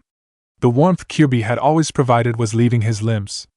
The chakra that had always pulsated inside of him was pulling out, into the open, hopefully to freedom and not to Madara. He really didn't want the demon to end up in that man's hands. Again, his name. Oh. It was Gaara. And Shikamaru. Again. Not Gaara or Shikamaru this time. Itachi and Kisame? Yeah, must be them. Sounded like them. Geez, he must look pitiful. Was he screaming yet? Was there any pain? Naruto wasn't sure anymore. It all felt so, well, numb now, after that first pain burst. He simply didn't know anything anymore. He fell. Hit the ground. The smell of grass was inhaled, and with it pain. Every cell of his body was screaming. His eyes remained half open, he didn't have strength to shut them. Someone screamed in rage. Madara? Kyuubi's impressive presence faded away. He had managed to run. If Naruto could, he would have cried tears of joy. Only this time there wouldn't be any demon in his head telling him to stop acting like a brat. The ground was shaking, someone was coming running. Maybe he should leave it all up to them. After all, he was so tired. Gaara came first. By then Madara was beginning to retreat only to be surrounded. The redhead didn't care. He slid to a stop and threw himself over Naruto. He pulled the blonde up and away from the ground and turned him over. The eyes were cloudy, empty, half-lidded. There was pulse, nor a heartbeat. Naruto looked so small, and he was dead. No! Chapter 16 END. Gaara was shaking Naruto's body, but the blonde didn't move. The redhead felt his body grow cold, and a tear dropped down on Naruto's cheek. Even as he cried for his lost friend, Gaara could sense the rage growing inside of him. Shikamaru was practically twitching beside him. Blackness began to enter his eyes. The hair was turning black too, and the redhead could hear the shadow demon's whispers. I'm gonna kill him, Shikamaru whispered. By now the souls of Itachi and Kisame stood behind them. They hadn't disappeared. Naruto must have made sure if he died they could still remain. I'm gonna kill that man. Don't let me out of that, Gaara said and gently laid Naruto down on the ground. We'll kill him, for Naruto. We'll come too, Itachi said. Our attacks aren't as good as when we were alive, but I'll do anything. His fist clenched at the mere sight of the blonde. I'll give it my all. Gaara looked at Naruto again. No change. Nothing. Gaara felt more tears come and shook them away. Later. When Madara was dead. Only then. Until then, he wouldn't cry. Naruto would have scolded him for that. You can cry when it's all over, dumbass, Yeah, Naruto would say something like that. We'll finish the job, Gaara whispered to the blonde. You've done well. We'll take over from here. He only wished Naruto would grin at that. He longed to hear the reply. I owe you one. Owing someone something meant you had to be alive until you could repay it. But there was no repaying this time. No, I owe you one. There was nothing. Kyuubi was running at full speed. He wasn't sure which direction, he was just running. He was in human form now, and hadn't thought about changing back. It would probably be more noticeable if he changed back to his normal form, as he wouldn't have the forest to hide in. So for now he was just running, even if his instinct told him to turn back. He hated his instinct. Every nerve in his body begged him to go back. He hated his nerves too. Naruto had told him to run, right?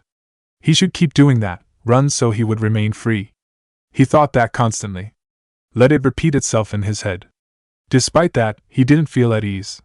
Rather, he felt sickened. Coming to a stop, the demon thought, hands on his knees, eyes staring at the earth. Since when did he listen to that brat? And since when had he been willing to risk his life for a human? Because he had mentioned he could try return into Naruto's body after being taken out. There was a high possibility he would just die along with the Jinchuriki. So why had he told Naruto that, and meant it? Was he really that attached to the blonde? Kyuubi cursed, tightened his grip on his knees before cursing louder, turning around and beginning to run back. You damn brat! The world slowly came back. He wasn't dead yet. It had felt like he had gone, but apparently not quite yet. The body was numb. He felt cold. His eyes blinked. At first it was only white, and then he saw the sky before the headache crashed into him. Naruto's vision turned near black. He just about managed to turn himself to his stomach. Blood more or less poured out of his mouth, and his body was so empty. It felt cold. Useless. Without Kyuubi he really turned into a nobody, a wreck and useless being. Or well, his own chakra was enough to let him fight pretty strong people, but having a demon pulled out of him took quite a toll on his body. He reached for the scroll. Itachi and Kisame were probably still fighting. They would survive even without him. He had just sealed their souls into the scroll. Shikamaru or Gaara could seal them again, or let them go. He wasn't sure he really cared in this moment. Normally that would worry him, but right now he was too tired. Grasping the scroll, he dragged it closer. Their warmth was there. He held the scroll close to his chest, coughs shaking his whole body. Sasuke. Hinata, his eyes closed. Flashback. Oh, Naruto, are you sleeping? Naruto opened one eye and Uchiha Sasuke's face was hovering above his. Che, you still got blood on your face, Sasuke said and wiped it off with his thumb. You're hopeless, dumbass. Not a dumbass. Sasuke sat down next to him. Naruto was sprawled out on the ground, staring up at the sky. Dead enemies lay around them. It's hard being just two, Naruto commented. Well, we ain't getting Sakura back, Sasuke said and looked up as well. You know she's striving to become like Tsunade. She's spending day and night at the library and at the hospital nowadays. I'm not saying I miss her, the blonde replied. Just saying it's harder when it's just two. They were gonna check around if anyone wanted to team up with us. Naruto was silent. The three teams that had become known as the Rookie Nine, not many was left. Shino and Kiba had died shortly after each other. Ino had been permanently damaged and was hardly able to walk. Chuji was gone. Shikamaru had gone and taken that shadow demon right before Chuji had died, in order not to lose him. He still had. Naruto hoped the brunette was okay. If this mission hadn't come up, Naruto would have gone to him. No one had seen Shikamaru for 2 weeks now. Hopefully he was still alive. We should go back. Sasuke glanced down at Naruto. You don't really want to go back, do you? The black-haired man asked. No, not really. They were only in their early 20s, but Naruto was sick of this life already. Then again, he didn't know anything else. He sat up. Let's go. Naruto and Sasuke stared at her. Hyuga Hinata stared right back. She was dressed for battle with baggy black pants, a tight black top and a gray jacket over that with her long hair securely in a braid. She wore black sandals on her feet and a pouch with weapons in her belt. You volunteered to team up with us? Naruto asked. Yes, she said. I know Shino-kun and Kiba-kun wouldn't want me to give up. But you're the heir to the Hyuga clan, Sasuke said, and you are the heir to the Uchiha clan, Hinata said. And I'm sure there's an Uzumaki clan that Naruto-san is heir of. It doesn't matter if you're heir or not, you still fight. How can I be an heir if I sit inside all day long? And so it turned out that they became a team that in the end wouldn't be forgotten anytime soon. I don't want to hear it. Hinata giggled softly at Naruto's moan, and Sasuke raised an eyebrow as the blonde let his head fall on the table. Hey, don't get your dirty hair in my soup! The Uchiha complained and kicked the blonde's leg under the table. Are they still saying it? Naruto asked. No, they're gone. The man sat up again and looked around. Quickly the others in the restaurant looked away. That didn't stop the blonde from glaring before he said, That was annoying. Well, we can't stop it. Can't we stop the nickname? Naruto begged. What's so bad being called the second-generation Saiyans? Sasuke said as he took a sip of his soup. It sounds kind of cool. I don't want to be called that. Naruto groaned and his head fell down again. Hey, keep your hair away from my soup, damn it! Just as he had gotten freaking used to being called second-generation Sannin, Tsunade just had to bring it up. Sasuke and Hinata noticed his foul mood the moment he came to their meeting spot. Sit! Sasuke ordered and pointed at the spot in front of him. To their surprise, he obeyed, getting down Indian style. He glared at the side, hands on knees, frustration rolling off him. All right, the Uchiha said. Get it off your chest. What are you, my therapist? Don't worry, I won't charge you for anything, Sasuke said. Naruto looked at them both, then at his lap and finally said, Tsunade wants me to become the next Hokage. What? Hinata exclaimed. And you're angry over that? I don't want to be Hokage. You used to want to, Sasuke said. You practically shouted that at me 5 times a day. What happened? Naruto. Answer. Now. I hate Konoha. The two got silent as they watched Naruto carefully. He wasn't lying. I mean, I like some of the people. He continued. But fuck, I'm so sick of the rest. And the whole city is just like a big, never-ending nightmare. I can't even get a proper night's sleep in this place. So that's why you don't want to be the Hokage? Yeah, Naruto said and looked at them. Come on, give Konohamaru a few more years and he'll be the one. For a long time he had wanted to become Hokage. When had that changed? When had he started looking forward to the missions that brought him away from Konoha? He took his time gazing at his teammates. He shouldn't wish for missions. They both were important to the village. They both were heirs to their clans. Naruto had no family left alive. No one would miss him. Technically Sasuke had no family either, but he had a name that mattered. The blonde didn't. Not at least that he knew of. A hand landed on Naruto's head, hard. Oh. Stop thinking depressing thoughts, Sasuke ordered. Any higher and we would have heard them, idiot. You're such a cruel person, Naruto said and rubbed his head. Whatever you think of this cruel person, let me just tell you I have no intention of leaving you alone, the Uchiha said. When we return after having killed Madara — if we return, Naruto said gloomily. Shut up. Once more the hand landed on his head. Did I ask you to add something so unnecessary? No, that's right. As I said, when we return after having killed Madara, you'll come live with me. Naruto and Hinata both stared at him. Thanks to his Super Uchiha skills, Sasuke didn't blush. He did raise an eyebrow at them. I meant in a non-romantic way. He supplied, which was the first sign he was uncomfortable with their staring. Should we really trust that? Naruto asked Hinata. She seemed to give it some serious thought. You two aren't serious, are you? Are you? Of course. Then what's wrong with us being serious? The blonde asked. You're reading too much into it. Just accept it, Sasuke said, leaning closer and staring at his face. Whoa. That's the Uchiha Sasuke I know and, yeah, I kind of love you in the friendship way. I'm so flattered. So you're going to move in? How can he say that with such a serious face? Naruto moaned to Hinata, who only laughed. Hey! He actually looked forward a little to it.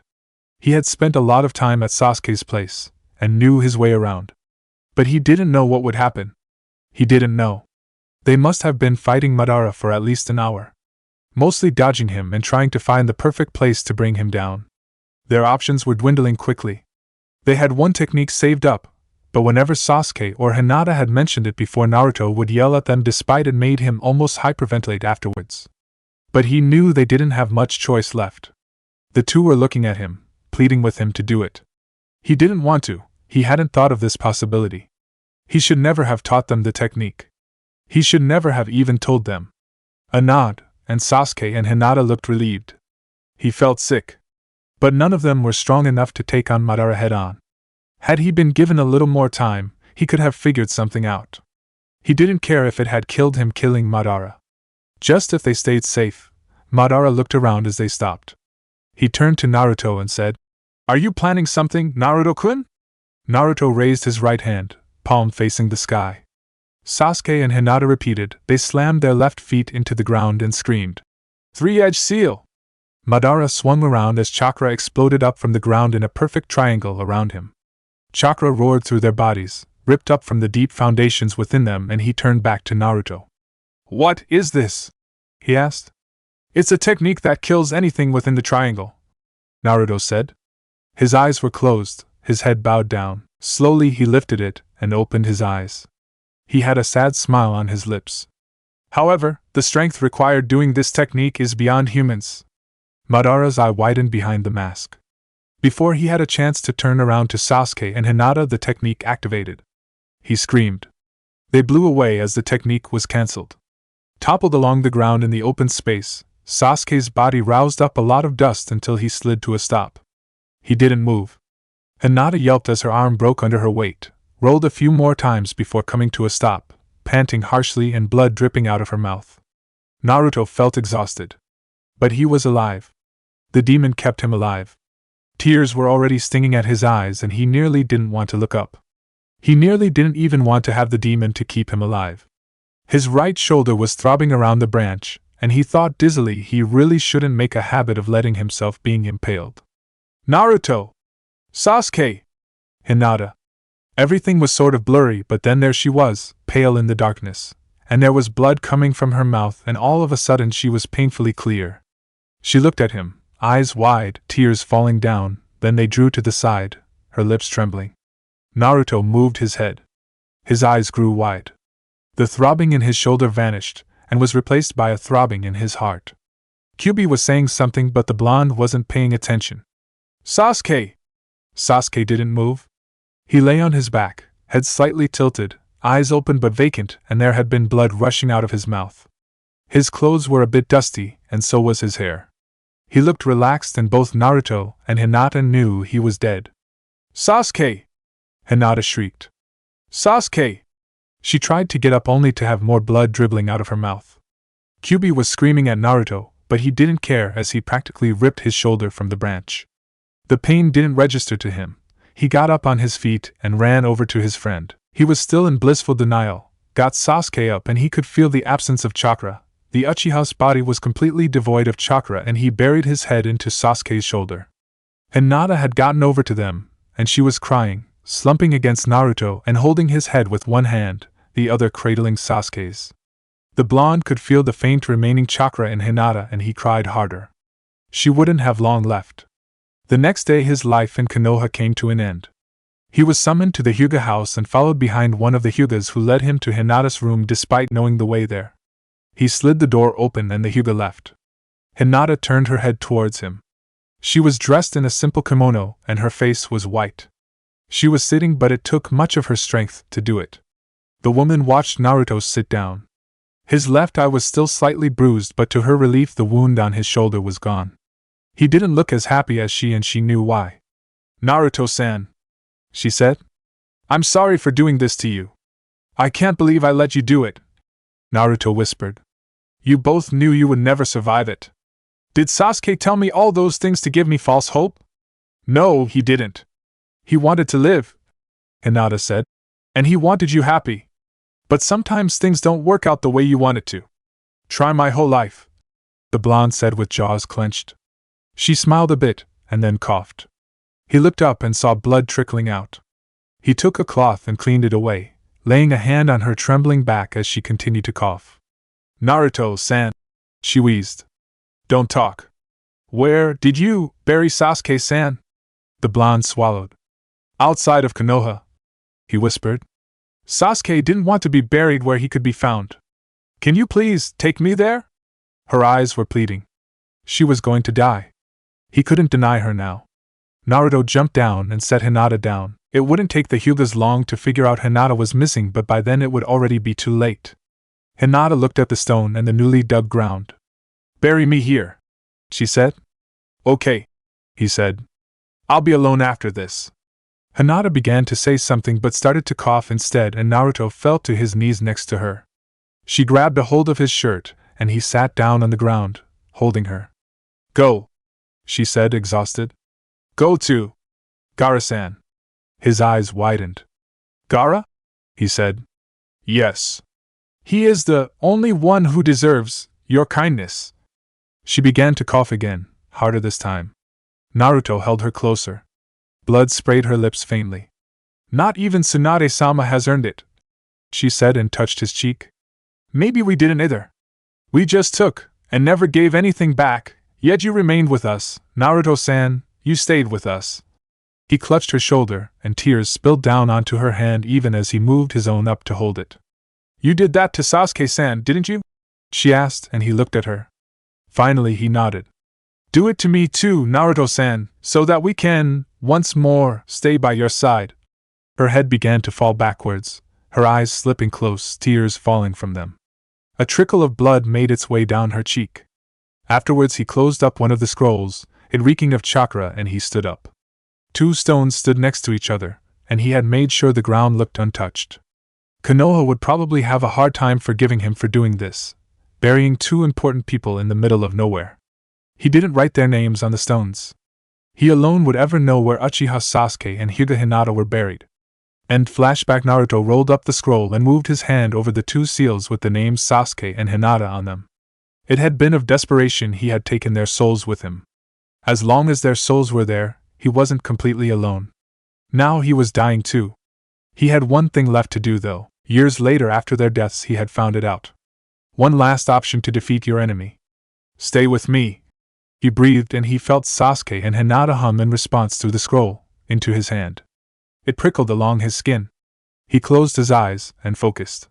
It was only one Akatsuki standing, yet they were having so much trouble. He had been hurt, yes, but he still had a lot of chakra left, and now younger shinobis had gotten close. One was Uchiha Sasuke, and he stared as he caught sight of not 1 but 2 Itachi. He wasn't sure whether to get angry or be confused or feel strangely happy to finally see a family member again. "Little Sasuke," Madara whispered as he spotted the boy. "What do you say, Itachi? Should I get him to my side instead?" "You're not taking anyone!" Tsunade screamed. She was tired, but she had plenty left to give. She wouldn't stop until Madara was down, even if it meant she had to die. With a flash, both Itachi was in front of Sasuke and both were ready to fight. "You will not touch him," the younger, living Itachi said. "Oh, I won't," the man said with a laugh. Gaara had crouched down during their talk and now pulled his hand up that he had placed on the ground. Madara went down. The redhead had created a hand that had grabbed a hold of Madara's ankle and now had pulled him down on the ground.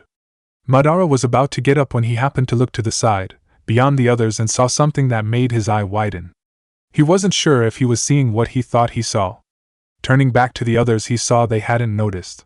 He laughed weakly. "I've heard things like when it's a Jinchuriki and so on," he said shakily as he got up on his feet again. Tsunade seethed, thinking he was talking about Gaara. Then, to their confusion, he turned his head to the side and continued. "I mean, they say they look like demons. But you look just fine without yours, Naruto-san." Their eyes widened, the shock hung in the air, and they turned to where he was looking to see what the hell he was talking about. It was Naruto. Yet it wasn't. His skin was so pale. His hair purely white. The eyes nearly translucent. The clothes blended in with his looks now. There wasn't a mark on his body, not a speck of blood. It was all just gone. The only color on him was the slight reddening around his eyes. "Just what the hell did you just do?" Madara screamed. His shock had given way, and he wanted an explanation as to why the man wasn't dead now. Naruto grinned and replied, "I drew out the chakra in my body. I have tried doing that," Madara said with a snort. "I don't get like that." "You haven't. No one has drawn out all of their chakra. If they open all the gates dash," Guy shouted. He wasn't sure where he got his voice from, but he managed to get that out. "Not even then," Naruto interrupted. He placed a hand on his chest.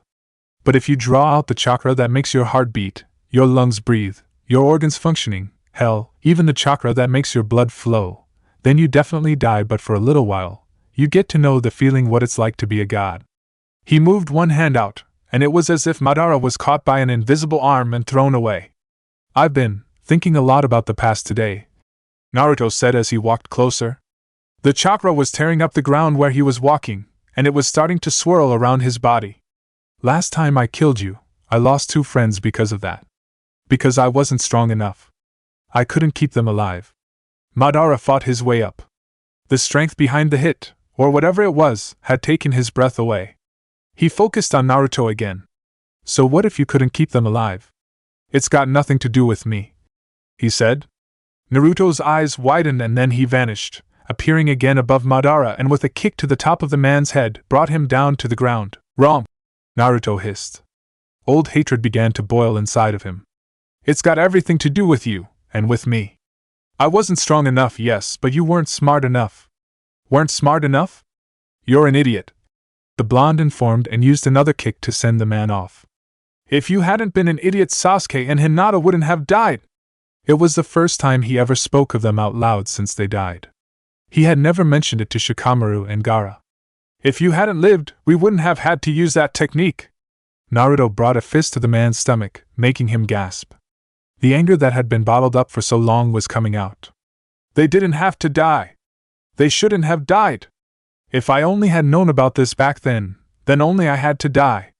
Why you? Madara asked even as Naruto dragged him up. His powers felt suppressed. Whenever he tried something, Naruto choked it with the chakra. How could this chakra be so much stronger? Was it because in its grasp it held life itself? Why do you say that only you had to die? Sasuke and Hinata were important, Naruto said. They were the future. I was just Konoha's monster.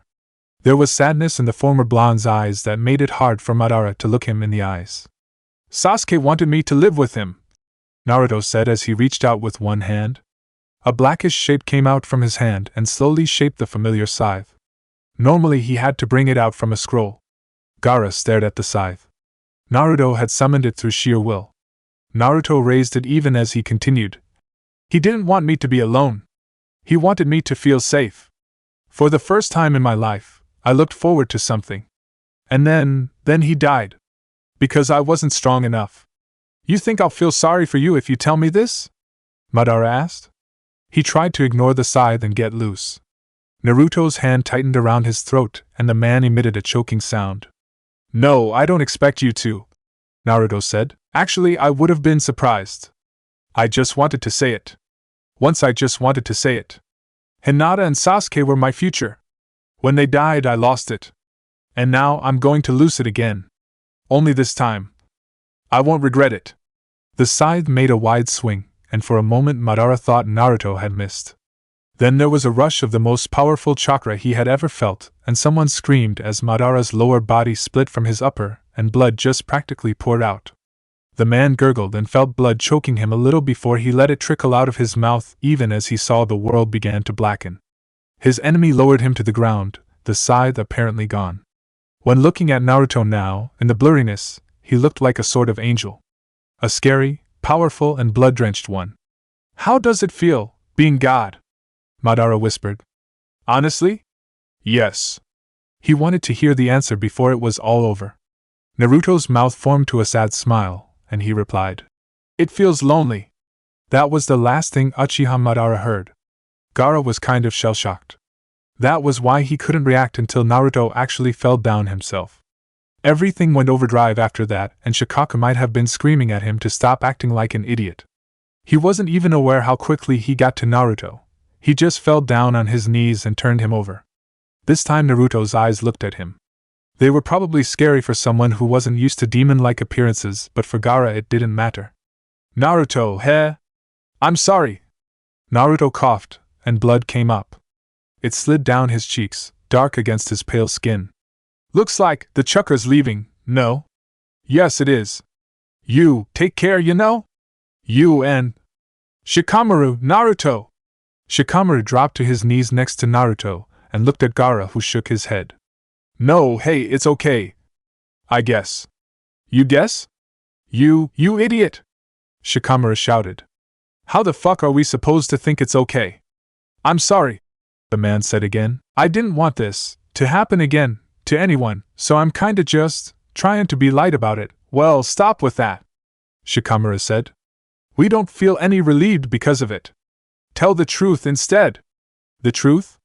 Naruto tried to think about the truth. Formulate his truth into words. I'm tired, he began. Sometimes I feel like I just want to go home. Even though I don't have any home. He coughed again, and Gaara lifted him a little so it became easier to breathe. But right now, I don't want to die. There. He said it. It was the horrible truth. He had thought about death so many times, either by his own hand or someone else's. But now, when it was really happening, he didn't want to. He knew Sasuke and Hinata didn't want that. He could feel their warmth again through the scroll where they were sealed, and it felt like they were embracing him. If he truly was going, he knew they would follow. A sharp presence stopped his thoughts, though. The others hadn't noticed. How could they not have? He was about as strong as a kitten, and he felt it. Looking to the side, his eyes widened at the sight. It was not what he had expected. It was like the last time he had expected, but it kind of warmed his heart seeing the being. The chuckle was a surprise, and Gaara looked down to see blood falling from Naruto's mouth even as he smiled. His eyes were still cast sideways. You're... The man began and gasped, then coughed a few times. You're really an idiot. Kyubi. They all turned. A red-headed man in red armor stood not far away. His eyes were red as well, and the pupils slit. He was radiating of chakra. Stupid brat, Kyubi replied, his voice echoing around them. He came closer. I thought I could just run, but then your face showed up. That damn Hokage sure knew what he was doing, sealing me into you. What? With one great swipe of his arm, Kyubi threw the people aside, Gaara included. Naruto fell to the ground with a thud and grimaced. The demon walked over, a shield holding others away. Don't you fucking touch him! Tsunade screamed. Haven't you hurt him enough? Kyubi ignored her and crouched down, placing a hand on Naruto's stomach. Gaara and Shikamaru stared at the demon, waiting his next move. No one ever knew with the great Biju, with the slight exception of Naruto. He usually knew what the demon was up to, but apparently he was still clueless about this course of action. He had been prepared to die. He hadn't been prepared to see Kyubi having returned for him. For him. Gaara's eyes widened. Surely the demon wasn't going to, Kyubi spoke. You don't get to die until I say so.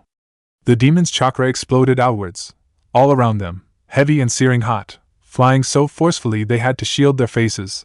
Then Naruto felt a boiling heat as Kyubi forced his way back in. And then it all turned black. When he woke up he felt surprisingly well. And there was this deep humming that signaled that Kyubi had gone against all common sense, and actually gotten back in and made them both survive it. Kyubi? Yes, I'm here, you stupid brat. You better open your eyes, your friends are worried. Naruto furrowed his brow, his eyes slowly blinking open. Gaara stared down at him. Shikamaru also stared down at him. He blinked, but they didn't seem to do it. What?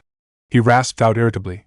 Gaara actually lost his footing and the blonde blinked again as the redhead went down. Shikamaru started laughing hysterically. Tsunade tore into the room howling what the hell was going on, and Naruto wondered exactly why he should have opened his eyes. The woman nearly didn't allow him up from the bed until she realized he was quite fine. No lasting damage? She asked. I don't know, Naruto said. He didn't remember much after Kyubi had torn back inside. I could always ask him. Him? She repeated. Kyubi, you know. Naruto's eyes slid to the side suddenly, then darted back. And he claims there's no lasting damage. I'm an idiot and will be tormented by him forever. Sounds like Kyubi, Shikamaru said. Naruto was kind of amazed there was no lasting damage. He had used up the chakra that kept his organs functioning, and yet he felt fine now. Kyubi wasn't really giving him much detail about what he had done to keep the blonde alive. Or rather, former blonde. He wouldn't get his old looks back. Apparently it had been too late for that. He didn't really care. After a while he was left alone with Gaara and Shikamaru. They both sat on either side of the bed. He had never been in such a large hospital room but rather enjoyed it. The others were usually too cramped, and they were always shared with someone else. We talked to Tsunade already, Shikamaru said.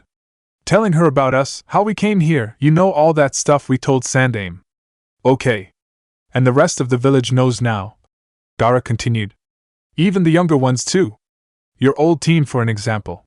What of Itachi and Kisame? The alive ones, I already know. The soul ones are back in the scroll. They're here, the redhead informed. Itachi and Sandaime told Sasuke the truth. And? The boy seems to be handling it well. He even allowed Itachi and Kisame to stay in the Uchiha house. Naruto nodded but stayed silent. The two watched him. Gaara was kind of twitchy and Shikamaru gnawed on one of his fingernails. Are you thinking about leaving? Gaara finally asked. Yes. I was thinking about that too, Shikamaru said, and they looked at him. I don't know, everyone's been kind of looking at me weirdly since they found out who we were. Plus someone called me monster too. Who? Both Jinchuriki said. It doesn't matter. They glared at him. I'm not telling because you're gonna kill that person then, Shikamaru protested. Anyway, when are we leaving? As soon as we can, Naruto said. I know where I'm going after this. Kyuubi had told him something, and he wanted to set some things right. You guys want to tag along? The three looked at each other. We've been together a couple of years now, Shikamaru said. I was the lazy, depressed bastard sitting inside, but we're kinda a team. I'm going where you go. I'll go with you, Gaara said quietly. Then when I get out of here, we're leaving. Sarutobi stood beside one of the gates and looked up at the sky. Tsunade looked strangely at her mentor. Shouldn't he be at his home?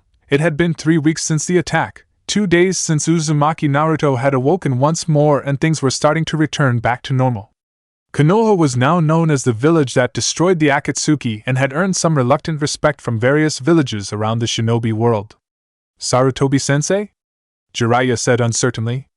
I'm just waiting, the man said with a wave of his hand. Waiting for what? Tsunade said. Guess we can't leave unnoticed? Tsunade turned where she heard Naruto's voice. He was dressed in one of his normal outfits, now looking startlingly white. With him were Gaara and Shikamaru, and all three looked prepared to leave. Sarutobi smiled and said, I had a feeling you would leave. Any idea where you're going? We're going to say hello to someone, Naruto said and looked back at the two. Is that so? The former Hokage asked. Who? Kyuubi told me where to find this time's Naruto. A few weeks later it had taken time. Shinobis didn't move around much in this part of the world, and so they were an unusual sight. People looked at them curiously. Naruto could get used to this. No sneers, no knowing looks, no people saying he was a monster and that they knew what he was. Here no one knew he carried a demon. That all of them carried demons inside. They just looked curiously at them. Naruto didn't know about the other two, but it had been surprisingly easy leaving Konoha. He hadn't missed it at all. Maybe he would, at some point, but now he was happy and free. He didn't even feel guilty about it. So where is he at? Shikamaru asked. He was enjoying tramping through the snow. The brunette hadn't been around much snow, and he was having a little fun. Just up ahead. Kyuubi had described a small house to him. In there the boy lived alone. Naruto hoped he had been accepted, as the demon had refused to tell how the younger Naruto ended up so far away from Konoha. Stepping up a gentle hill that had the small house upon, Naruto walked up to the door and knocked on the door. Gaara and Shikamaru came to a stop slightly behind him. No one approached them. People minded their own business around here apparently. The former blonde seriously considered moving in here, and then the door opened. He looked down and stared right at the boy. The blue eyes were bright, both in color and in emotions. This child didn't remember the hardships, so therefore he didn't know of the pain. That was good. Naruto didn't want him to. The marks on the boy's cheeks were still there, and the hair was unruly but still looked golden in the afternoon light. The man let the boy examine his face, then said, Hello, Naruto. 13-year-old Uzumaki Naruto smiled at him. He wasn't scared of the man's looks, his nearly translucent eyes or white hair, or pale skin. Did people just openly trust strangers around here or what? Hi, the boy replied. You don't know me, the older Naruto said as the woman walked out, leaving them alone. But I know you. You do? The boy perked up, bright blue eyes sparkling. I do, the man said, and he was invited in along with Gaara and Shikamaru. The room wasn't big but comfortable and surprisingly well equipped. The boy invited them to sit down, and so they did. The younger Naruto sat down next to the older one, who continued. I know about your father and your mother, where you are from, and why you are here. The blue eyes widened, brightened. A new smile formed. The older blonde took off his trench coat and continued. This is going to be a long story. You up for it? The boy nodded quickly. Shikamaru grinned and moved to a comfortable position, while Gaara leaned back against the wall with the gourd resting beside him. Naruto himself grinned at the sight. So young and innocent. All right. Let me tell you about the culprit of your situation first. His name is Kyubi. Who the hell are you calling culprit? Yeah, Naruto thought as his younger self listened attentively. This is going to take a hell of a long time. But he didn't really mind that. He had all the time in the world.